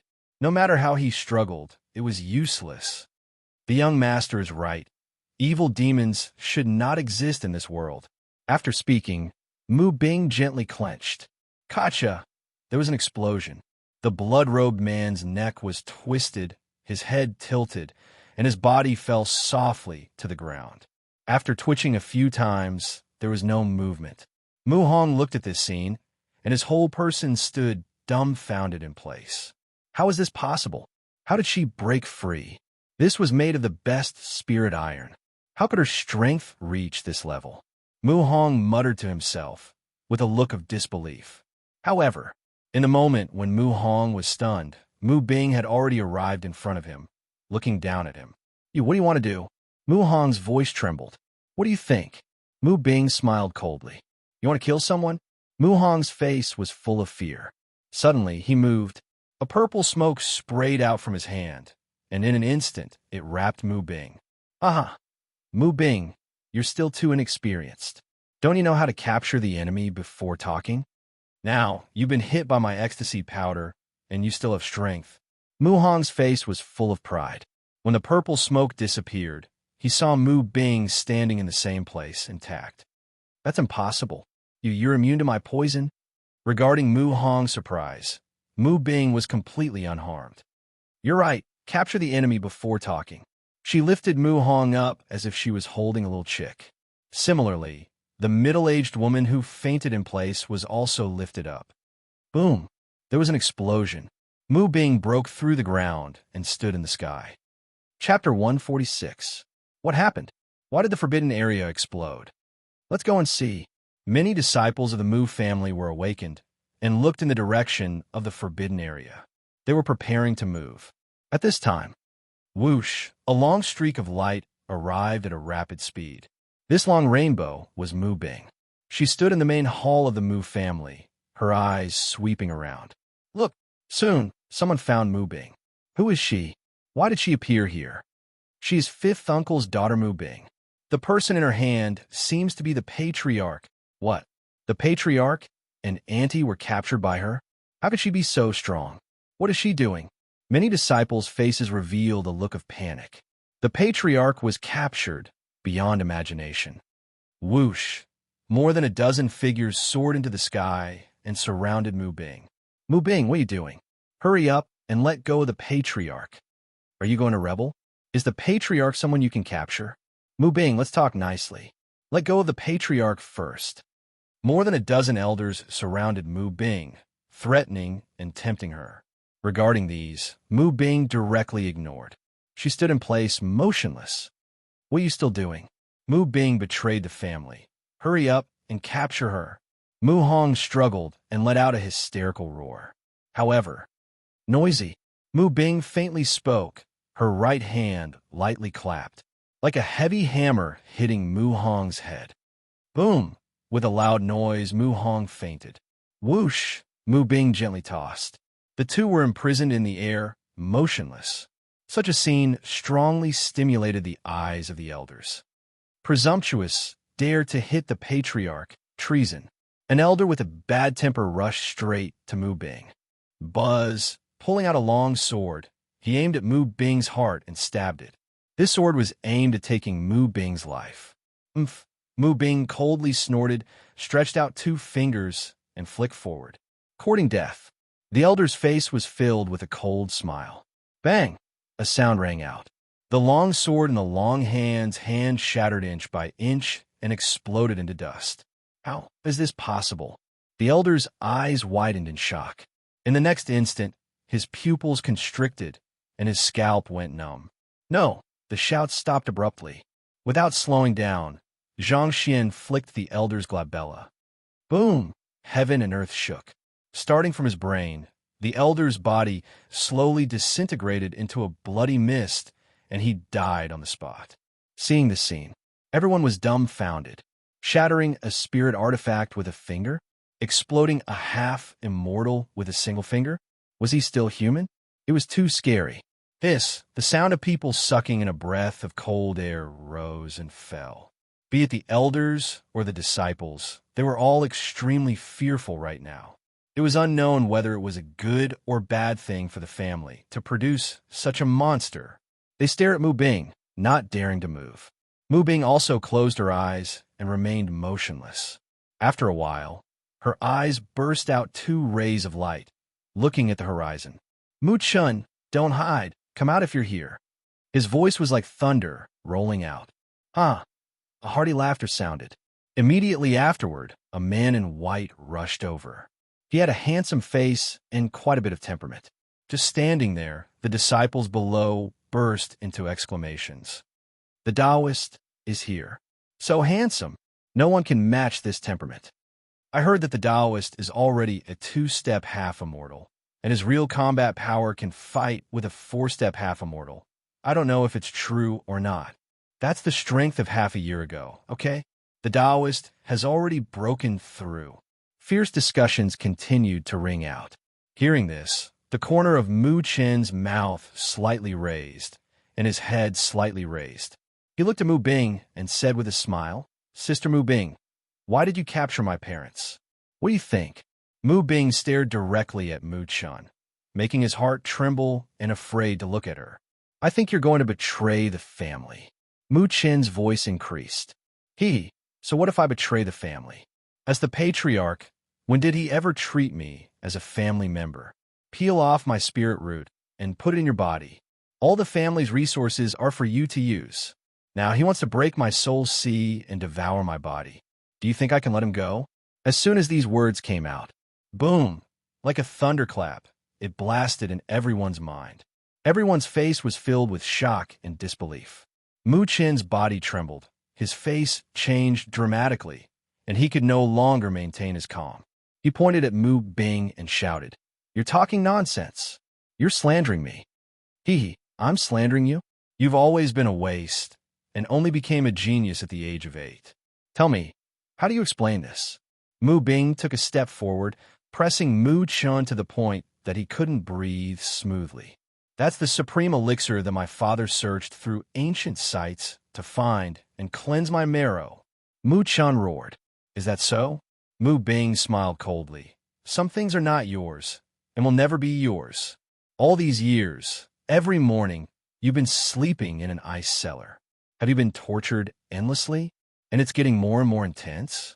Now, it has reached an unbearable point. Mu Bing said. How do you know? Mu Chen's face changed dramatically. My things are not that easy to take. Thank you for helping me nourish my spiritual root for so many years. After that, Mu Bing stretched out her right hand. Come back, my spiritual root. This sound rose. Buzz. Mu Chen's body trembled violently, and his dantian seemed to be about to collapse, shaking wildly. Ah! Mu Chen let out an incomparably miserable scream. Frost formed on his body, and his whole body kept trembling. Poochie! The sound of a sword piercing into flesh rang out. Mu Chen's dantian, a crack appeared, and a palm-sized ice phoenix drilled out. Spiritual root. This is the supreme spiritual root. It turned out to be an ice phoenix. No wonder Mu Chen often screamed. It seems that he was tortured by the spiritual root. The moment the ice phoenix appeared, the sound of explosions rang out continuously. Chirp! The ice phoenix cried, flying around Mu Bing, and kept circling around. It looked like a mother and son meeting, and there was a kind of kinship that was thicker than water. Then, the ice phoenix drilled into Mu Bing's dantian and disappeared. Mu Bing closed her eyes and felt it quietly. She saw that in her dantian, the ice phoenix and the thunder tribulation nascent soul quickly merged, turning into a thunder tribulation ice phoenix, exuding monstrous power. Above the ice phoenix, the golden light of Buddha and the freezing blue light merged together, echoing each other. In an instant, the fusion was completed. Mu Bing's strength rose rapidly, and in the blink of an eye, she reached the 7th grade ascendant realm. However, it did not stop, as if it had just begun. 9 steps ascendant, 10 steps ascendant. When she reached 10 steps ascendant, she stopped. This was just her realm. Her physical body, under the tempering of these forces, was also improving rapidly. A full quarter of an hour passed. She opened her eyes. Buzz. 2 cold lights, like a cold knife, swept the world, making people dare not look directly at it. Between her hands and feet, there was ice cold. You dare to take my spiritual root, you will die. Mu Chen roared. Mu Bing smiled coldly. You take care of yourself now and become a waste again. Those people you offended will not let you go. Boom! A thunderclap blasted Mu Chen's eyes white, and his body trembled. Over the years, he had bullied others. Now, he became a waste again. Those people who offended him would not let him go at all. What should he do? Mu Bing, you forced me to do this. If that's the case, then let's fight to the death. Come, bring her parents up. After this sound, several long rainbows flew over quickly. Immediately afterward, a man and a woman were brought up and tied up. These 2 people were Mu Bing's parents. Chapter 147. What? Mu Chen captured 5th uncle and 5th mother? It's too insidious. So it's true that he took Mu Bing's spiritual root? How can that be false? Otherwise, how could the ice phoenix spiritual root let her hear the call and fly back? All the disciples stared at Mu Chen with a surprised face. They didn't expect that the Taoist they respected was so despicable. Mu Bing, you didn't expect it. Now that your parents are in my hands, behave yourself and don't move. Otherwise, if they die, don't blame me. Let my parents go and hand over the spiritual root. Finally, commit suicide here, and I will let them go. Otherwise, tomorrow today will be their memorial day. Aren't you very filial? Today, let me see if you are such a person. At this point, Mu Chen looked up to the sky and laughed crazily. Mu Bing's parents were crying. Obviously, there was a restriction on their bodies, and their voices were blocked. Mu Bing looked at this scene, and her joints exploded. The killing intent on her body soared to the sky. At this moment, with her as the center within a radius of 10 miles, it was icy cold. The icy chill spread all over her body. The disciples below, at this moment, seemed to be standing in a world of ice and snow. Not to mention Mu Chen and others who were in the center of the frost at this moment.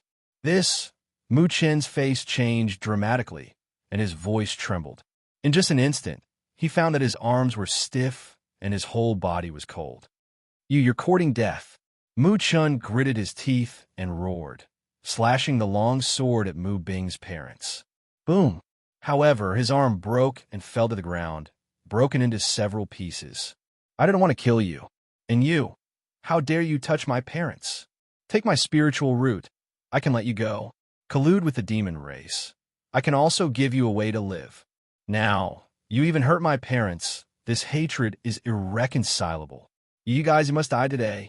Mu Bing stepped into the air, and ice flowers appeared under her feet. The calm voice contained a monstrous anger. She pointed her finger forward. Buzz, one by one, the small, icy swords quickly formed. Swish! The small ice-cold sword flashed and disappeared. It instantly returned to Mu Bing. Boom! Bang! Several explosions rang out. The bodies of the men who were holding Mu Bing's parents burst open, and they died on the spot. Impossible. This is absolutely impossible. Mu Chen's blood was quickly solidifying, and his consciousness was rapidly dissipating. The pain from his broken arm had completely disappeared. His eyes turned slightly, and his face revealed an expression of extreme fear. Die! A bone-chilling voice rang out. An ice-cold sword flew over a high speed. No! Mu Chen shouted in his heart. Slash! The ice sword pierced through his forehead. His body was directly frozen into an ice sculpture, freezing the fear and unwillingness on his face. Bang! There was an explosion. Mu Chen's body exploded into thousands of pieces. At this moment, Mu Hong woke up just in time to see his son's tragic death.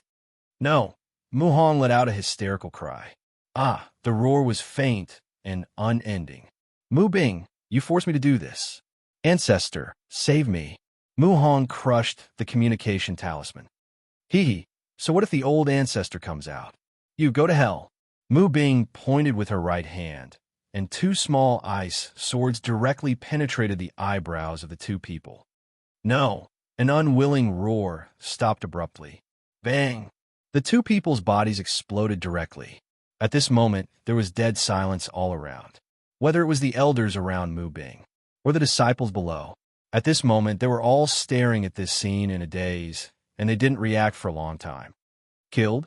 The patriarch is dead? It's good to die. This kind of scum should have died long ago. With him, as the patriarch, how can a Mu family go to glory? That's right, selfish, even depriving others of their spiritual roots. He really deserves to be cut into pieces. A group of disciples began to discuss. More than a dozen elders stood in place, in a dilemma. If they let Mu Bing go, then they don't have to be an elder anymore. If they don't let her go, what's the difference from courting death? Hee, do you want to stop me? Mu Bing's voice was cold. The expressions of the elders were stagnant. Indiscriminately, you are not worthy to be an elder. After speaking, Mu Bing waved her right hand. No. In the forbidden area, a blood-robed man flew uncontrollably and fell into Mu Bing's hands. Let go of this seat, otherwise all of you will die. This seat is the first disciple of the blood demon general, heavenly fiend. Dare to kill this seat, all of you will die. The blood-robed man's figure changed rapidly, turning into 9 heads, constantly roaring and struggling. Such a scene, in the eyes of the disciples, their scalps tingled and cold sweat flowed. What blood demon? Damn it! The patriarch really colluded with the demon race. Digging people's spiritual roots, colluding with the demon race, kidnapping the clansmen. Which one is a capital crime? This kind of blood demon dares to threaten us. Kill him. Many disciples clenched their fists, their faces full of anger. The elders looked at the struggling and roaring blood demon and lowered their heads in shame. Die! A light shout. Mu Bing clenched her right hand. Boom! The entire blood demon exploded into powder and disappeared. After doing this, Mu Bing looked down. From today onwards, I, Mu Bing, have nothing to do with the Mu family anymore. The voice roared, echoing back and forth in the Mu family. This sound, like a clap of thunder, sounded in everyone's mind. Every disciple, their expressions were stagnant. Sister Mu Bing wants to leave the Mu family? If such a genius leaves, how can my Mu family rise? Intimidate the Xianyuan family that is like the sun in the sky? Sister Mu Bing, don't leave the Mu family. The family needs you. The family needs you. Many people shouted loudly. Regarding this scene, Mu Bing was expressionless. The family needs me? However, I don't need the family. After saying that, Mu Bing took her parents and soared into the sky. Seeing that, She was about to leave the Mu family. At this time, wait, a sound rang out. Immediately afterward, a white-haired old man descended from the sky and stood in front of Mu Bing. His face was full of wrinkles, and his eyes were dull and lifeless. He looked like a zombie. He was the ancestor of the Mu family. "Are you going to stop me?" Mu Bing said. "No." The white-haired old man shook his head slightly. "I already know everything that happened. It is indeed my Mu family who let you down. However, please give the Mu family a chance to compensate. What do you think?" The white-haired old man said. "Compensation?" Mu Bing was so angry that she laughed like crazy. "I have always suspected that my spiritual root was taken away, but I have never complained to the family. I even asked the godly cunning immortal for good fortune, wanted to turn the family into a supreme holy land to compete with the Xianyuan family." As soon as these words came out, boom, an explosion of thunder blasted in everyone's mind. What? Turning the family into a supreme holy land? Or begging the godly cunning immortal? It was said that Xianyuan Shi had also seen the godly cunning immortal, and the Xianyuan family became a supreme holy land. Many people went to inquire about it, and the Xianyuan family was tight-lipped and did not spread it out at all. Mu Bing actually asked for this kind of fortune for the family. Such a character, the family head, actually treated like this? How unfair. And when I returned, how did the family treat me? Wrapped me in sugar, poisoned me, and then forced the young master's whereabouts. Finally, broke my soul space so that I can never be reincarnated. Let me ask the ancestor, what were you doing at that time? You say it. Mu Bing looked at the old man and shouted. The old man's chest stagnated, and he lowered his head in shame. "Since you don't say it, I will say it for you. Actually, you have long known that the family head colluded with the devil race, and you have seen everything he did to me. And you, but you did nothing, is no doubt afraid that after the God source is broken, you will not live long. For the sake of a little life, you actually ignore the safety of the family. You are in vain as the ancestor. Now, you actually have the face to come to me and say that you will give me compensation. Do you think you are qualified enough?" Mu Bing's voice rolled out and rang in the ears of every disciple. Everyone's mind roared, staring at this scene blankly. That kind of disbelief, that kind of shock, that kind of grievance, written all over everyone's face, as if they had become Mu Bing and suffered great grievances. A moment later, what? The ancestor turned out to be such a selfish villain? Let the family head do all kinds of evil, and you don't even care? Too disappointing. It's really disappointing. Not to mention Sister Mu Bing. Even I have to leave the Mu family. This kind of family, I can't stay. I also want to leave the Mu family. The sound of explosions continued to ring out. Many disciples clenched their fists, revealing an expression of righteous indignation. The ancestor of the Mu family lowered his head in shame, secretly sighing. "You're right. I'm very selfish, and I don't have the face to stay in the Mu family. I'm the one who should go, not you. They are innocent. They, like you, have a righteous hot blood, and they need you to lead them. I have no face to stay in a Mu family with these old bones, so let me leave the Mu family." After saying this, and us, 3 figures appeared beside the ancestor of the Mu family. Chapter 148. Phew. 3 figures appeared beside the Mu family's ancestor. There was a middle-aged man and 2 old men among them. The 2 old men only had sparse hair left on their heads. Their faces were covered in wrinkles, and their skin did not have the slightest luster. It was a deathly gray color. They looked like old men with 1 foot in the grave, as if a gust of wind could blow them over. The middle-aged man, on the other hand, had a ruddy face and an extraordinary temperament. After the 3 of them appeared, the disciples below could not help but exclaim, "Look, isn't that the founding ancestor of the Mu clan, Mu Ao? What? Old ancestor Mu Ao is still alive. I've been kneeling in front of the portrait every day. Today, I've finally seen him in person." Everyone's gaze was fixed on Mu Ao, and their faces were filled with shock. Even Mu Bing's expression changed slightly. Mu Ao was a legend in the Mu family. Who would have thought that he would be able to see it now? Mu Ao led the three ancestors and walked directly to Mu Bing. He bowed and began to pay his respects. Mu Bing, we've let you down. We apologize to you. You're not wrong. We're the ones who are wrong. We are the ones who should leave the Mu family. Look, these disciples are righteous and filled with hot blood. Didn't you establish the Evil Suppression Alliance? Take them in and lead them in eradicating the demons together. The founding ancestor of the Mu family bowed in salute.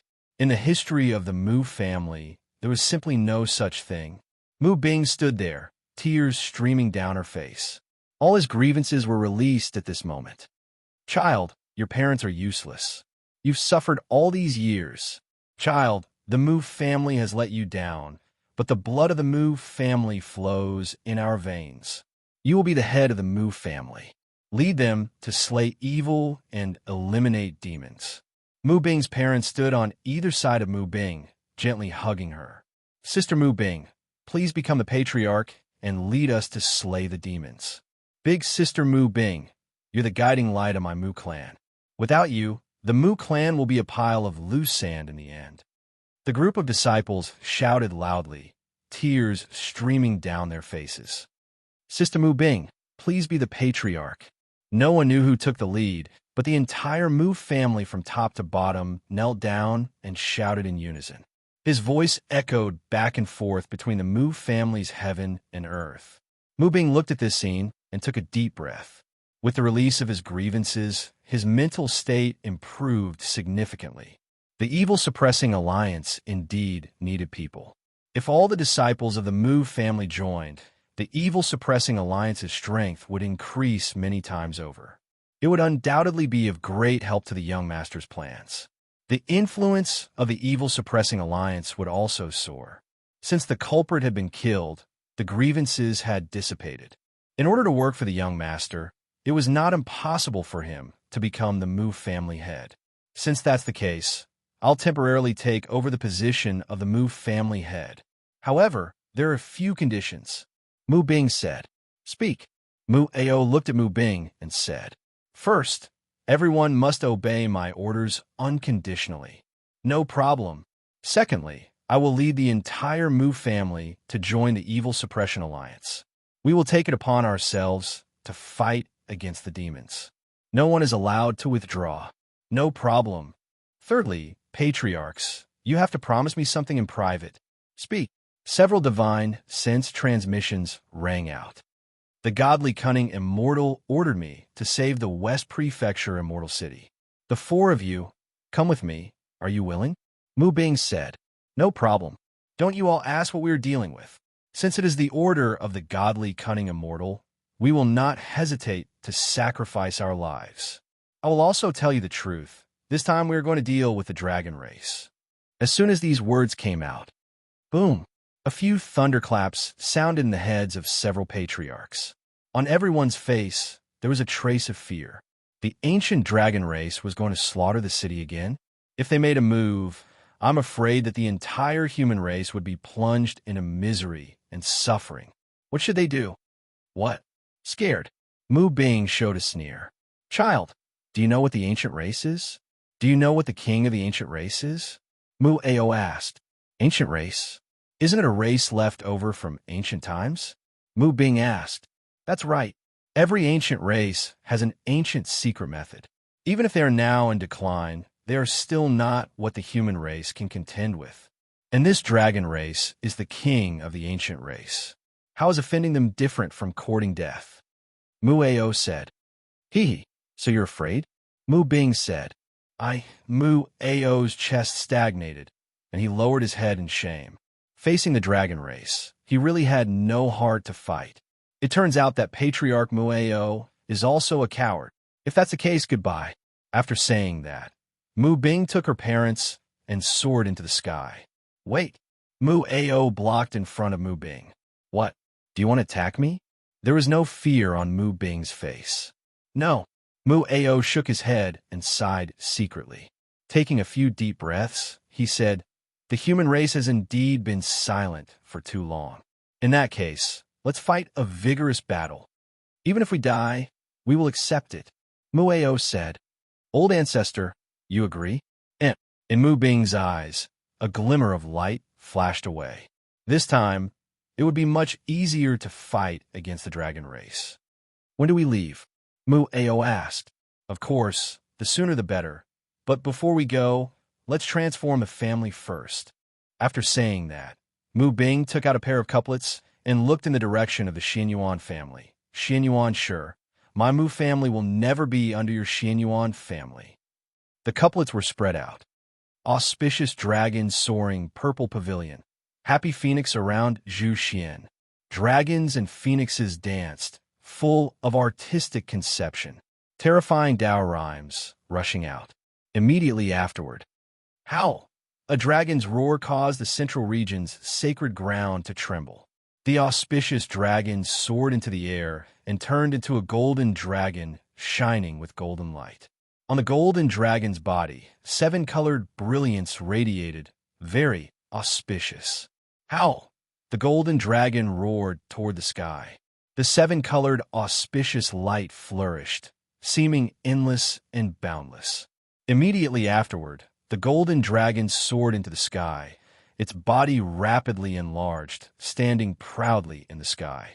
The 7-colored auspicious light rushed down from its body, submerging into every corner of the entire Mu family. At this moment, whether it was the old ancestor, the disciples, or the servants, they were all dumbfounded at the moment. On everyone's face, there was a smile on their faces, extremely comfortable. The flowers and trees, at this moment, all changed quietly. When the 7-colored auspicious light dissipated, the golden dragon rushed into the Mu family's ancestral temple and disappeared. The crowd had not yet recovered from the shock. Immediately afterward, howl! There was a phoenix cry. The golden phoenix flew up. Wisps of 9-colored light kept circling around the golden phoenix. In the end, it also used the same method to sprinkle the 9-colored light into every corner of the Mu family. At this moment, everyone stood in place again, motionless. Their souls were growing rapidly. A moment later, the golden phoenix also drilled into the ancestral temple and disappeared. The entire Mu family was deathly silent. Everyone's stunned appearance was indescribable in words. The most excited were none other than the 4 old ancestors. Although their strength had not increased, their talent had improved, and there was also hope for them to break through to the immortal realm. And what shocked them most was that their physical bodies had been strengthened hundreds of times, and their physical functions had been completely restored. There was no problem living for another 10,000 years. The wrinkles on their faces had disappeared cleanly. They looked ruddy and full of vitality. Mu Ao was even 10 years younger, looking like a 30-year-old youth at the peak of his life. The godly cunning immortal actually has such means, too terrifying. With the support of a mighty figure like the godly cunning immortal, what's there to be afraid of? Yes, such a strong person is completely a supreme existence. To be able to do something for the godly cunning immortal, that's a blessing that can only be cultivated for several lifetimes. Several old ancestors clenched their fists, extremely excited. It took a long time for them to calm down. They gathered around Mu Bing with a grateful face. Patriarch, thank you very much. If you have any instructions in the future, just say it, Mu Ao said. Hearing this, the corners of Mu Bing's mouth raised slightly. With these 4 old ancestors by her side, against the dragon race, it was a sure thing. It was impossible to slaughter a West Prefecture immortal city, and the Lord of the Dragon race would come in person, right? As long as there was no immortal dragon, the 4 old ancestors were enough to deal with it. In addition, her own strength was not weak. Thinking like this, Mu Bing secretly nodded. Then, her eyes swept around, looking at the crowd of children below. Listen up, the Mu family has become a supreme holy land. You need to cultivate. You must not slack off. Mu Bing's voice rumbled and clearly reached the ears of every child. Yes, Patriarch. All the children knelt down and saluted respectfully. Father, Mother, you stay in the family to cultivate. At the same time, help me supervise them. If anyone dares to slack off, they will be severely punished. Mu Bing said. Okay. Old ancestor, let's go. Yes, patriarch. Mu Bing took the 4 old ancestors and flew quickly to the West Prefecture Immortal City. Chapter 149. In the front courtyard of Sun Hao's residence. Still kneeling outside, Sun Hao asked, "Yes, young master. He hasn't moved in the past few days." Huang Ruming said, "How could he be so stubborn? He really had the determination to not give up until he achieved his goal." It was indeed rare to see someone with such perseverance. However, he wanted to acknowledge him as his master. There didn't seem to be anything to teach. He didn't know how to cultivate. "Come with me." "Yes, young master." The two of them arrived outside the courtyard. He saw Mo Hausher crawling on the ground, motionless. He looked like a wooden sculpture. From time to time, he would mutter, "Young master, I was wrong. Please accept me as your disciple." He looked as if he had aged several decades. Sun Hao looked at Mo Hausher and said, "Accept you as a disciple? What do you want to learn?" As soon as these words came out, Mo Hausher's body trembled.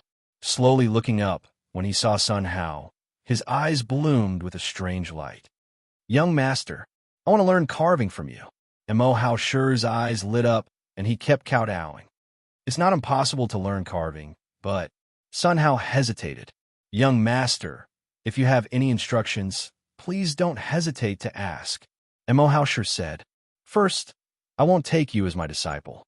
However, you can come and observe while I'm sculpting. Secondly, I will not provide accommodation. You'll have to find your own place to stay. Thirdly, you can only come here once a day, and you can stay for a maximum of 4 hours. If I don't carve on that day, please go back immediately." Sun Hao said, "Young master, there's no problem, absolutely no problem."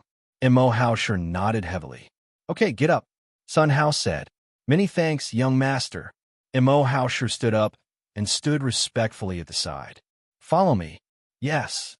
Mo Hausher followed behind him and arrived at the pavilion. "You haven't eaten, right? Do you want to eat some?" Sun Hao asked. "Young master, how can I accept this?" Mo Hausher looked at the 2 dishes, his eyes filled with eagerness. Over the past few days, he had smelled the fragrance every day, and his mouth was already watering. His stomach growled countless times. "It's fine. Let's eat." "Many thanks, young master." Mo Hausher cupped his fists and saluted. He walked to the table and began to eat.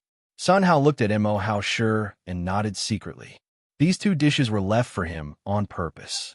These few days, he had deliberately left him hanging for a few days to grind his temper. This old fellow was already so old, but he was still so thick-skinned. He had to change. Looking at his current appearance, the change was extremely obvious. Such a good blessing point leak. If he didn't harvest a few, how could he be worthy of himself? "Young master, this dish is too delicious." "Did Madam do it?" Mo Hausher asked. "Madam? When had he ever had a wife?" Sun Hao glanced at Huang Rumung, only to see her bowing her head shyly. There was actually no explanation.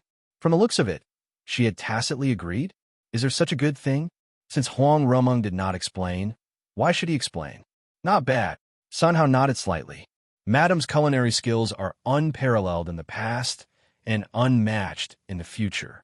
Every dish is like a work of art that makes people reluctant to put down their chopsticks.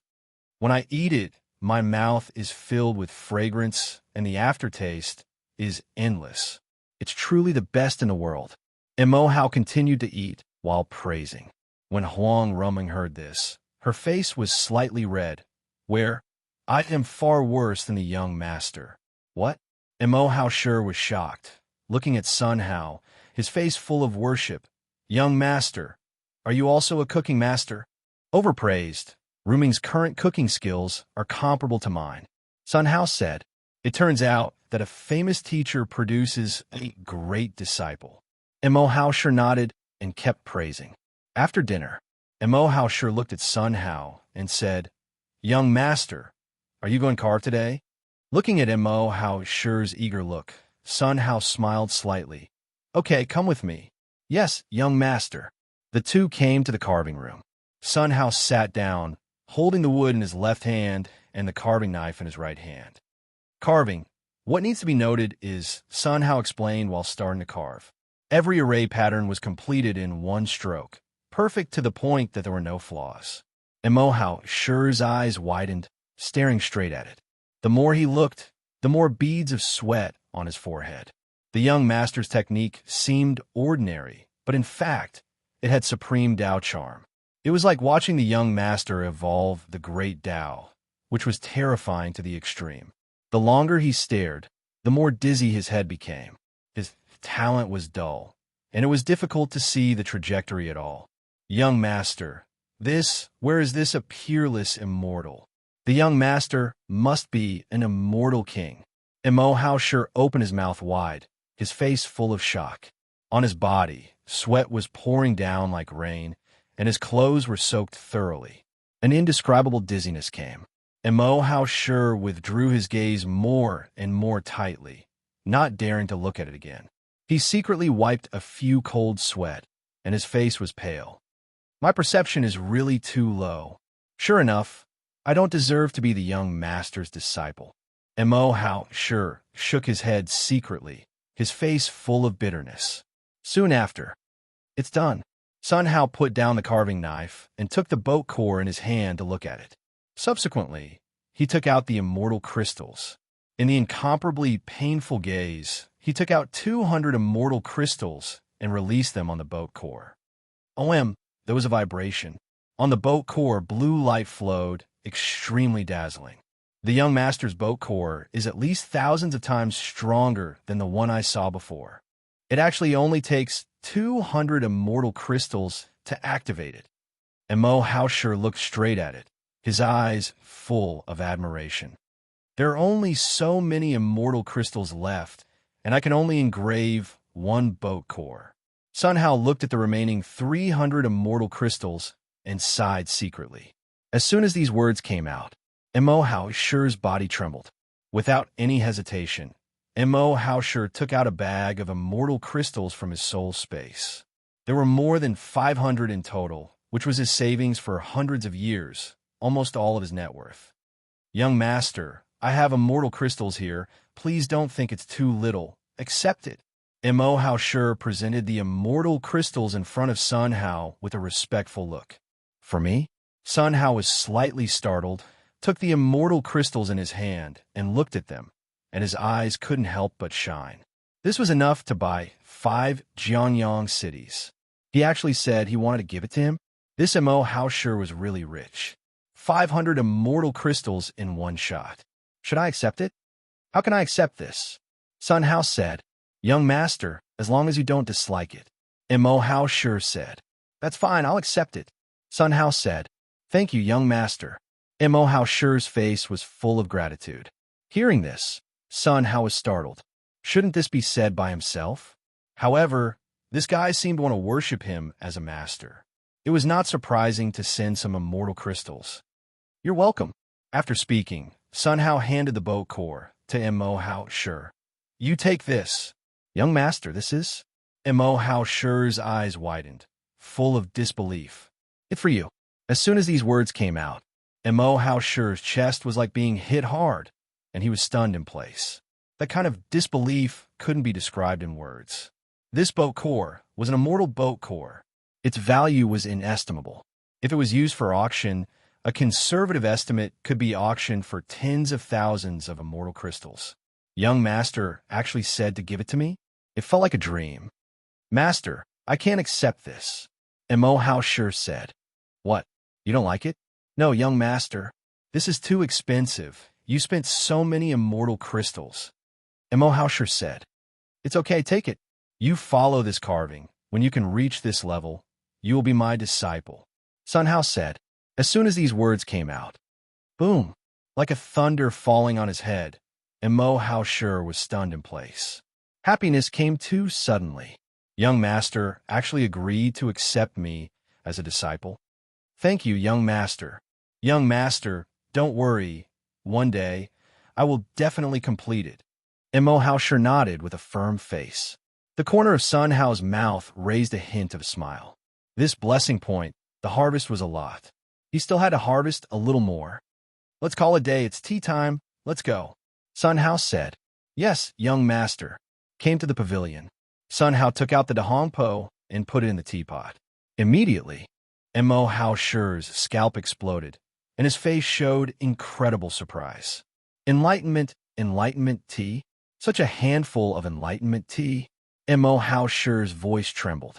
The whole person stood in place. He knew very well how precious enlightenment tea was. Young master grabbed a lot of it. Old Mo, drink it, don't get cold. Sun Hao's voice woke Mo Hao Shi up. Yes, yes, young master. Mo Hao Shi picked up the cup, trembling slightly. He opened his mouth and drank in one gulp. A cold breath went straight into his mind from his meridians. His soul, as if immersed in a hot spring, was exceptionally comfortable. At this moment, his soul was growing rapidly. After a long time, he opened his eyes and looked at Sun Hao gratefully. Another cup. Sun Hao immediately filled Mo Hao Shi's cup. Thank you, young master. Mo Hao Shi was like a person who had been thirsty for a long time, drinking 5 cups before stopping. Another cup. Young master, I'm full. Mo Hao Shi waved his hand again and again, touching his tummy, showing a look of satisfaction. His talent was too weak, and he couldn't digest it completely for a while. Now he could only digest 1 cup of enlightenment tea, and the other 4 cups would take some time to digest. At that time, his talent would increase by 100 times, 1,000 times. Becoming the young master's disciple was a matter of time. Young master, I will go back to practice today. Mo Hao Shi got up and saluted with his fists. Chapter 150. Over the West Prefecture, Immortal City. 5 long rainbows came in a hurry. The person in the lead was Mu Bing. Behind her, followed by the 4 ancestors of the Mu family. After landing, a man immediately stepped forward and saluted with his fists. Excuse me, are you Miss Mu Bing? Mu Bing looked puzzled. Looking at the man in front of her, she didn't know him. She had never been to the West Prefecture, Immortal City. Why did he recognize her? You are? Mu Bing asked. Miss Mu Bing, I am a waiter from the Stargazing Tower. It was shopkeeper Wang who asked me to wait for you here. Leader Luo and the others have arrived. Please follow me. The man said. Hearing this, Mu Bing nodded secretly. Okay. Under the leadership of the man, Mu Bing and the others came to an underground secret room. In the secret room, Luo Luyin, Su Yiling, Chen Dao Ming, and Wen Renshi were already standing inside. Seeing Mu Bing's arrival, several people came forward. You're finally here. Sorry, the family was delayed by something. Mu Bing said. These are? Looking at the 4 middle-aged men behind Mu Bing, Luo Luyin frowned slightly. Leader Luo, these are the 4 ancestors of my family. Mu Bing said. What? Several people were shocked. They heard that there were only 4 ancestors of the Mu family who sealed their own divine source, and the others were all dead. It's not that the others don't want to seal themselves in the divine source, but it's extremely difficult to find a piece of divine source. Even for a big family like the Mu family, it was extremely difficult to have 4 pieces of divine source. Could it be that the Mu family's founding ancestor Mu Ao was also among them? Greetings for seniors. Several people came forward and clasped their fists in salute. You're welcome. We have heard about your affairs. You are really a model for the human race. It's our blessing to be able to do something for the young master. That's right. It's such a great honor to be a chess piece in the hands of the young master. The 4 ancestors of the Mu family said. Thank you, seniors. With all the seniors here, this battle will be won without a doubt. Luo Luyin said. As long as I don't encounter an immortal dragon, I still have the power to fight. However, if an immortal dragon comes, what should I do? Mu Ao's face showed a trace of fear. Seniors, don't worry about this. The young master has calculated everything. I think he already has a way to deal with it. What we need to do is to do our best to protect the West Prefecture Immortal City. Luo Luyin said. The Mu family's 4 ancestors nodded slightly, a trace of shame on their faces.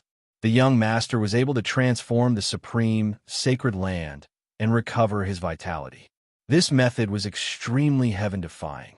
He actually doubted the young master here. It was simply disrespectful. He absolutely could not have such thoughts in the future. Thinking so, Mu Ao secretly nodded, his expression becoming more and more determined. The dragon clan massacred the city to establish their might. They will definitely not let anyone off. Therefore, I have the following countermeasures. Everyone began to discuss. Time flew, and in the blink of an eye, 5 days had passed. In the past 5 days, everything in the West Prefecture Immortal City was as usual, and there was nothing unusual. Outside the West Prefecture Immortal City, in a cave, 4 silver-armored men sat together. They were transformed from dragons, and the one leading them was none other than the dragon race's general, Chi-Rong. Second brother, just bring people and slaughter them. Why go through so much trouble? A rough-looking man said. Fifth brother, calm down. Chi-Rong patted the rough man's shoulder, his expression solemn. Everyone is a brother. Since I am leading the team this time, then everyone's lives are in my hands. I can't sacrifice everyone for personal vengeance. Chi-Rong said. A little human race, what's there to fear? Could it be that in this little West Prefecture Immortal City, an immortal can jump out? The rough man's face was full of disdain. Fifth brother, wait a little longer. If there is no abnormality today, I will immediately send someone to take action. How about it? Chi-Rong said. Then, okay then. Time flew by, and in a blink of an eye, it was night. Report. At this time, a loud shout awakened several people from their cultivation. Come in. A messenger soldier hurriedly arrived and knelt in front of several people. Reporting to General Chi, the West Prefecture Immortal City, everything is normal today. The number of cultivators and mortals, not much increase or decrease. The messenger said, Got it go down. Yes. When the messenger left, the rough man stood up directly. Second brother, what are you waiting for? Give the order. Don't worry. Let's first study which set of methods to use. Chi-Rong said. Second brother, study fart, a little human race. Any set of methods is the same. The rough man said. Since you are so powerful, then let you lead the team, okay? Chi-Rong's face showed a trace of displeasure. When the rough man saw this scene, he scratched his head and smiled awkwardly. Second brother, this? I can't do this. Let me kill people. I will never frown. Since you are not good at it, then let second brother finish speaking. That's right, fifth brother. Don't say that fourth brother doesn't help you. You really have to change your temper. Second brother, ignore him. Let's continue talking.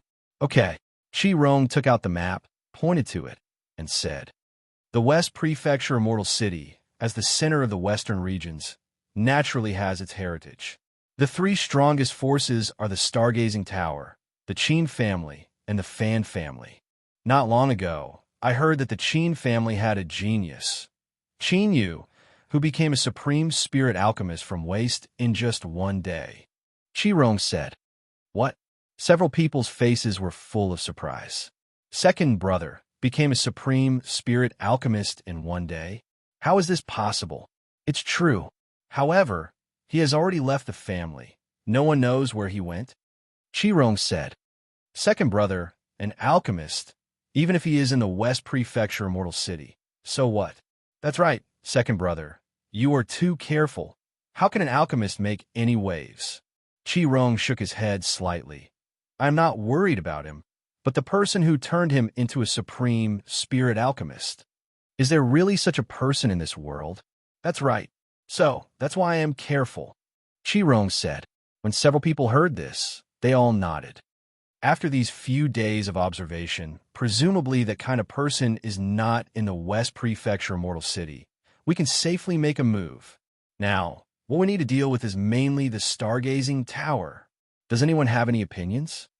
Chi-Rong looked at several people and said, Second brother, I heard that the Stargazing Tower has a deep heritage, but anyone who has attacked the Stargazing Tower is now dead. If we rashly make a move, I'm afraid. Third brother, what are you afraid of? My dignified dragon race. Do you still need to be afraid of his Stargazing Tower? Hearing this, Chi-Rong nodded slightly. In that case, let's use the first set of plans. First, use the flame cage to surround the city, and then send troops into the city to suppress. No one can be spared. The power of my dragon race, how can it be violated by ants? On Chi-Rong's face, a fierce light flashed away. Second brother, the people have been slaughtered by his subordinates. What about us? The rough man said. We? Naturally. When an expert appears, we will suppress them. Chi-Rong said. That's not too satisfying, right? The rough man sat directly on the ground, looking dispirited. Fifth brother, listen to second brother. That's right. If we have to slaughter a city, wouldn't it be too degrading? Third brother, fourth brother, I can't help but itch.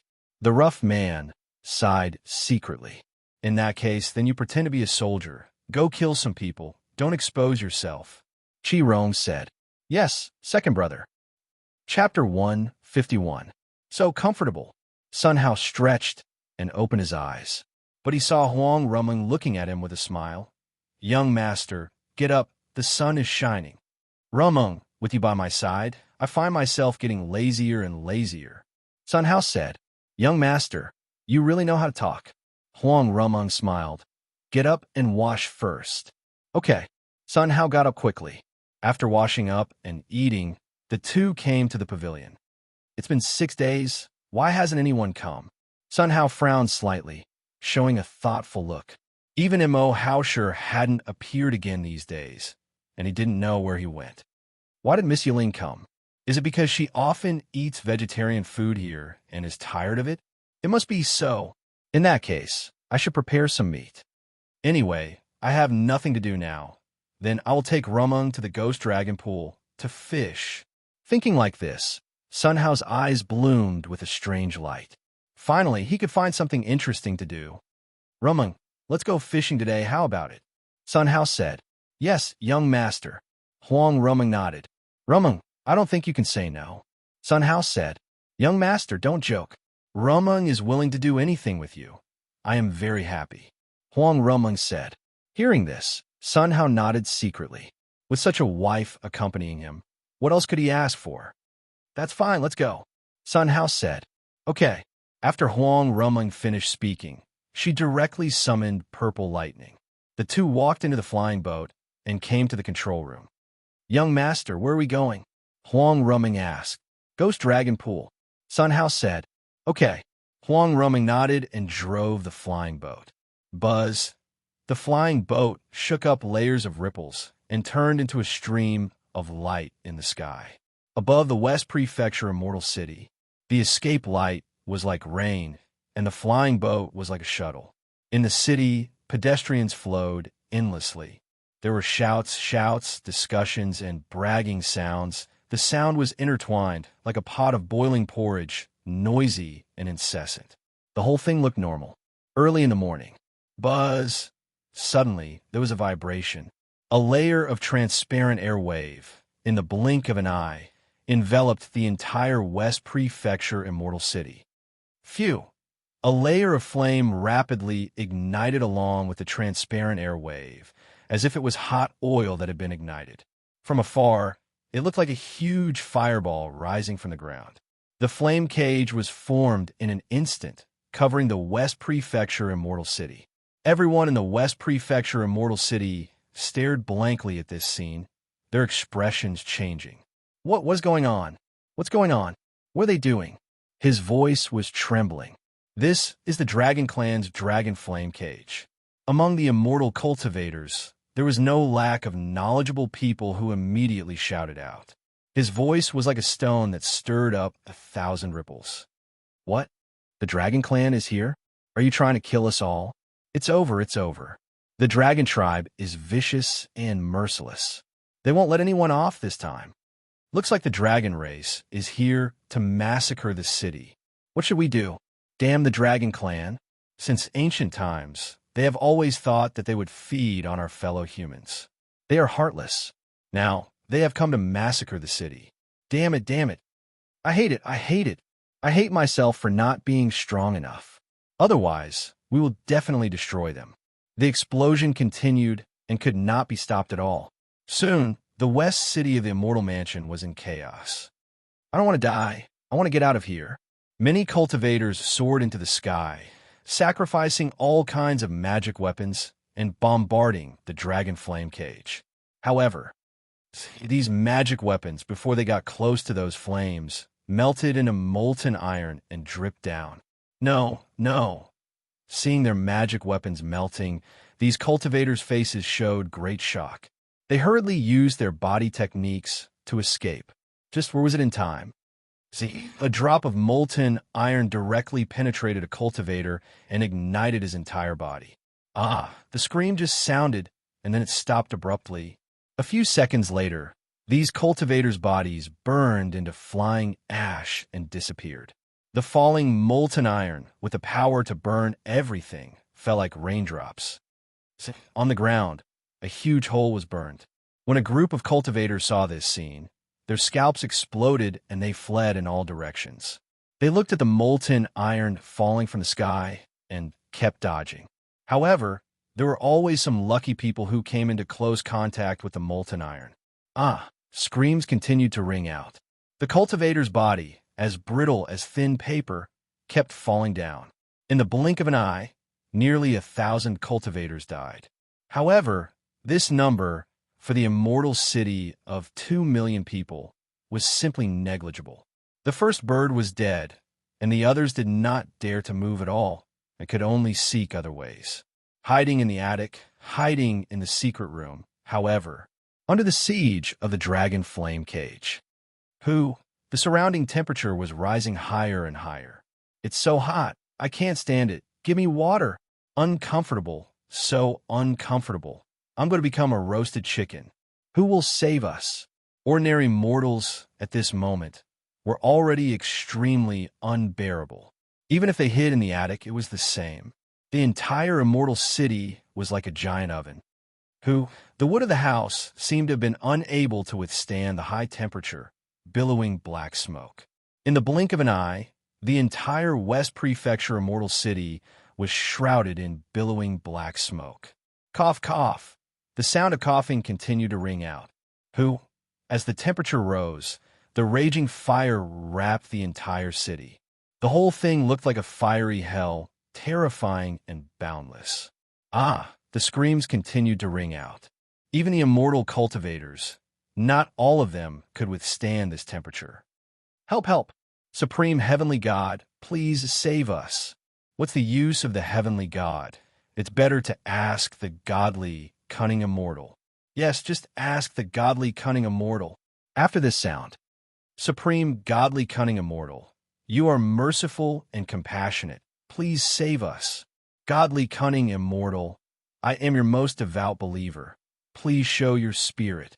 My most beloved Godly Cunning Immortal, you can calculate everything, and you must know that we are suffering from this great disaster. If you can, please save us. Such a voice kept ringing out. More and more people were kneeling. Whether it was mortals or cultivators, they were all shouting the name of the Godly Cunning Immortal. At a glance, it was densely packed with people. The pious appearance, words could not describe. Fan family. Patriarch Fan Luo stood looking at the sky, cold sweat flowing down his face. Boom! A flame fell from the sky and landed on the family's great array, making a loud noise. The entire family was buzzing and trembling. All the children of the family collapsed to the ground, their livers and galls torn apart. Is this the heavens want to destroy my Fan family? Fan Luo muttered, his face full of bitterness. Just as all the children were summoned back, such a major event happened. When the dragon race attacked, there must be no bones left. No, Fan Luo let out an unwilling roar. There must be hope. By the way, can't the Godly Cunning Immortal calculate everything? He will definitely send someone to save us. Thinking like this, Fan Luo roared. Everyone listen well, pray with me to the Godly Cunning Immortal. This sound, shaking people's ears, immediately woke them up. One by one, they knelt down and began to pray. Such scenes were played out everywhere in the West Prefecture immortal city. When everyone was in despair, buzz, a sound shook up. An icy chill, centered on the stargazing tower, shook out all around. This icy chill directly extinguished the flame and dispelled the heat wave. The entire West Prefecture immortal city quickly cooled down. In the chill, there was also a wisp of vitality, repairing the scars on everyone's body. A group of cultivators stood in place blankly, their faces full of disbelief. Looking up, they could not help but shrink their pupils. That kind of shock, that kind of piety, that kind of touching, written all over everyone's face. Chapter 152. Over the West Prefecture, Immortal City.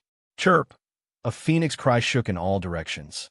A blue ice phoenix covered the sky. The icy cold air, like silk threads sprinkled down, surged throughout the West Prefecture, Immortal City. Finally, it flowed through the bodies of the cultivators, dispelling the heat and healing the injuries. At this moment, there was an incomparably comfortable feeling surging through everyone's body. All the cultivators trembled with excitement, revealing the joy of surviving a disaster. Looking up, but see, below the ice phoenix, a woman in blue stood there, waving her hands.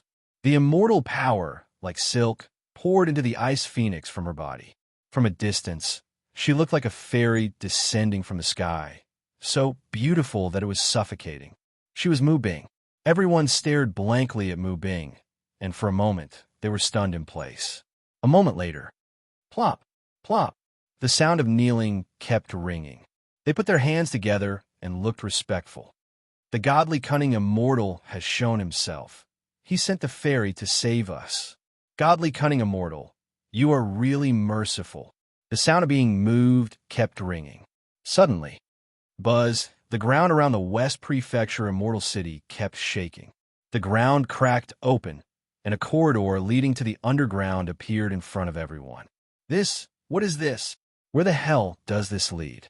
A group of cultivators stood up, surrounded the entrance to the underground, and began to watch.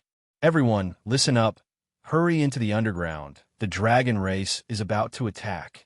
Mu Bing's voice, like thunder, reached everyone's ears. The fairy has spoken. Quickly, quickly go in.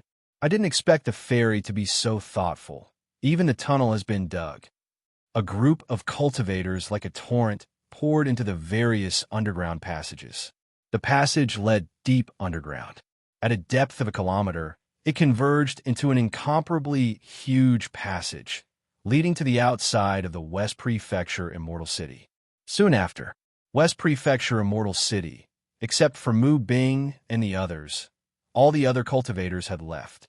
Outside the dragon flame cage, Howl, a fire dragon surrounded in all directions, from time to time spitting out flames like a fire snake, whizzing toward the dragon flame cage.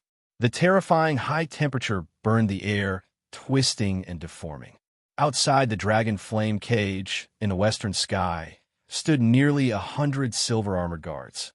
Each of them exuded the aura of the half-immortal realm. A dignified and austere aura rippled out. They looked like an army that had been through hundreds of battles. These silver-armored guards were all transformed from dragons. Among the silver-armored guards, there was a rugged man looking at the West Prefecture Immortal City, the corners of his mouth raised into a sneer. Scream, scream. How can we, the dignified dragon clan, be bullied by ants like you? Only slaughtering 1,000,000 of you is already the greatest mercy of my race. I really hope that fewer of you die. Otherwise, I won't be satisfied this time. The rugged man murmured as his eyes flickered. Report. Suddenly, a streak of light flew over. Speak, said the commander of the silver-armored guards. Commander, there are no more screams coming from the West Prefecture Immortal City, the messenger soldier said. As soon as these words came out, the surroundings shook. Many silver-armored guards whispered to each other. It can't be. There are no screams? Could it be that they were all burned to death? Isn't that human cultivator too weak? There's no need for us to do anything. Yes. The commander of the silver-armored guards frowned slightly and looked puzzled. It stood to reason that the human race should be able to hold on for a while. Could it be that the human race was weak and no longer as brave as they were in the past? Indeed, the 9 immortals of the human race of the Purple Sun Star have not appeared for tens of thousands of years. They must have fallen long ago. In these tens of thousands of years, an immortal had not been born. It seemed that they had indeed declined. Hey, for generals, there is no need to send out an army to slaughter the city. I alone am enough to slaughter them all. The commander of the silver-armored guards shook his head secretly. All officers and soldiers, listen to my order. Target, West Prefecture, Immortal City. Attack from the west gate. Don't let one go. Charge with me. Kill. Under the leadership of the commander, hundreds of silver-armored guards rushed towards the West Prefecture, Immortal City. In the crowd, the rugged man took the lead and rushed to the forefront. His eyes bloomed with excitement, and from time to time he let out a burst of wild roars. Buzz. Soon, he and nearly 100 silver-armored guards rushed into the dragon flame cage. These flames, for them, did not hurt them at all. Entering the dragon flame cage, the rugged man was instantly dumbfounded. Like him, there was also a group of silver-armored guards. Why is it so cool in here? There's an aura of the Ice Phoenix. Damn it, could it be that the Ice Phoenix is against us? Saved everyone? How is it possible? The Ice Phoenix race has long been extinct, and they can only rely on the human race in the form of spiritual roots to survive. Look, at this time, a silver-armored guard pointed to the ground. Not good. They have all fled to the ground. Let's quickly report this to the general. Report my ass. Such a trivial matter. Do we still need to find the general? Just chase after them directly. All listen up with the fastest speed. Chase after that group of ants. The commander shouted. Yes. Hundreds of silver-armored guards flew down. They had just landed. At this time, Keith, a laugh rang out. Looking at the sound, the group of silver-armored guards couldn't help but shrink their pupils. The expressions on their faces were all different. Some were excited, some were shocked, and some were in disbelief. They saw that in front of them, a man was walking step by step. He carried a big knife on his shoulder, the corners of his mouth slightly raised, and from time to time stroked his silver hair, full of arrogance. He was Chun Dao-Ming. There is still one who hasn't run. It seems that he is here to cut off the rear. Commander, leave this to me. You go after those ants. Okay. The division of labor was completed. A silver-armored guard came forward, and the others rushed to the ground. However, they had just stepped forward, but they saw Chun Dao-Ming pick up the long knife and slowly pull it out. There was a shock, and the world trembled. At this moment, a group of silver-armored guards seemed to be stripped of light and fell into darkness. An arc-shaped knife light lit up in the darkness. It made people unable to open their eyes. Whoosh! The knife light seemed far away, but in an instant, it attacked a group of silver-armored guards. Boom! The sound of explosions kept ringing. Boom! Boom!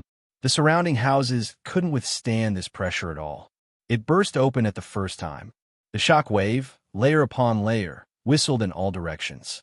The ground was pulled up one after another, and the gravel soared into the sky.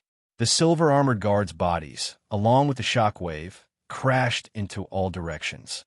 Puff! After struggling to get up, blood flew wildly. Damn, kill for me! The commander waved his right hand, and hundreds of silver-armored guards quickly surrounded Chun Dao-Ming. On every face, there was a look of incomparable fear. He just pulled out a knife, and he actually hurt his own subordinates. How is this possible? Such a strong man, no matter what, must be killed in the cradle, and he must not be allowed to rise. Otherwise, the human race would give birth to another terrible immortal. How could a little ant let them stand at the same height as himself? They looked at Chun Dao-Ming with murderous intent. Chapter 153. Chun Dao-Ming did not move. He looked at these silver-armored guards with a trace of fear on his face. If he was facing a human race third-step half-immortal when he pulled out the saber just now, he would have been smashed to pieces. On the other hand, they did not even use their shields, yet they were only slightly injured. The physical body of the Dragon Clan was indeed not for show. What made Chun Dao-Ming most afraid was the rough man not far away. Just now, when he pulled out the saber, he actually stood in the same place, not moving at all. There was no need to think. This guy was definitely a dragon race powerhouse. He had to be careful. Chun Dao-Ming secretly thought and made a decision. Kill. He gave the order. Except for the rugged man, all the silver-armored guards moved together. Buzz! The silver spears in the hands of each silver-armored guard shook and rippled. The sound of something tearing through the air kept ringing. The spears in their hands moved in an orderly manner. In the blink of an eye, a binding array was formed, trapping Chun Dao Ming inside. "You want to trap me?" Chun Dao Ming raised the corner of his mouth and waved the long knife. This slash was extremely ordinary, and there was nothing fancy about it. From the looks of it, it didn't have much power. However, Kacha, the binding formation, instantly collapsed. A layer of ripples appeared on the long saber. Bang! The voice was very soft, but it rang in the ears of the silver-armored guards, causing them to bleed from their orifices. One by one, they all fell to the ground, screaming in pain. This attack had injured them quite badly. "Don't just stand there. Use your true forms." This sound rose. "Ow!" The roars kept ringing. Every silver-armored guard's body expanded rapidly. Silver dragons that were 100 meters long surged in all directions. The layers of scales emitted a dazzling radiance under the illumination of the dragon flame cage. "How?" A silver dragon, not waiting for Chun Dao Ming to react, aimed at him and spat out a dragon breath. Like a gust of wind, Chun Dao Ming's center of gravity was unstable, and his body stepped back. He had to use quite a bit of strength to stabilize himself. He looked at the 100 silver dragons with a hint of fear. How is this possible? The silver dragons widened their eyes in disbelief. Even a fifth-step half-immortal would have been annihilated by that attack. Unexpectedly, he was only pushed back and was not injured at all. Since when was the power of the dragon breath so weak? "Let's attack together," the silver dragon commander bellowed. All the silver dragons moved at the same time. They sucked hard. Phew! Silver-white light shone from the dragon's abdomen and surged into its mouth. Nearly 100 dragon breaths aimed at Chun Dao Ming and spat out. Chun Dao Ming's face changed slightly. Without any hesitation, Zhang Xian swung his saber. A knife-like cut through the space and enveloped Chun Dao Ming. Boom! The dragon breath landed and exploded with a deafening sound.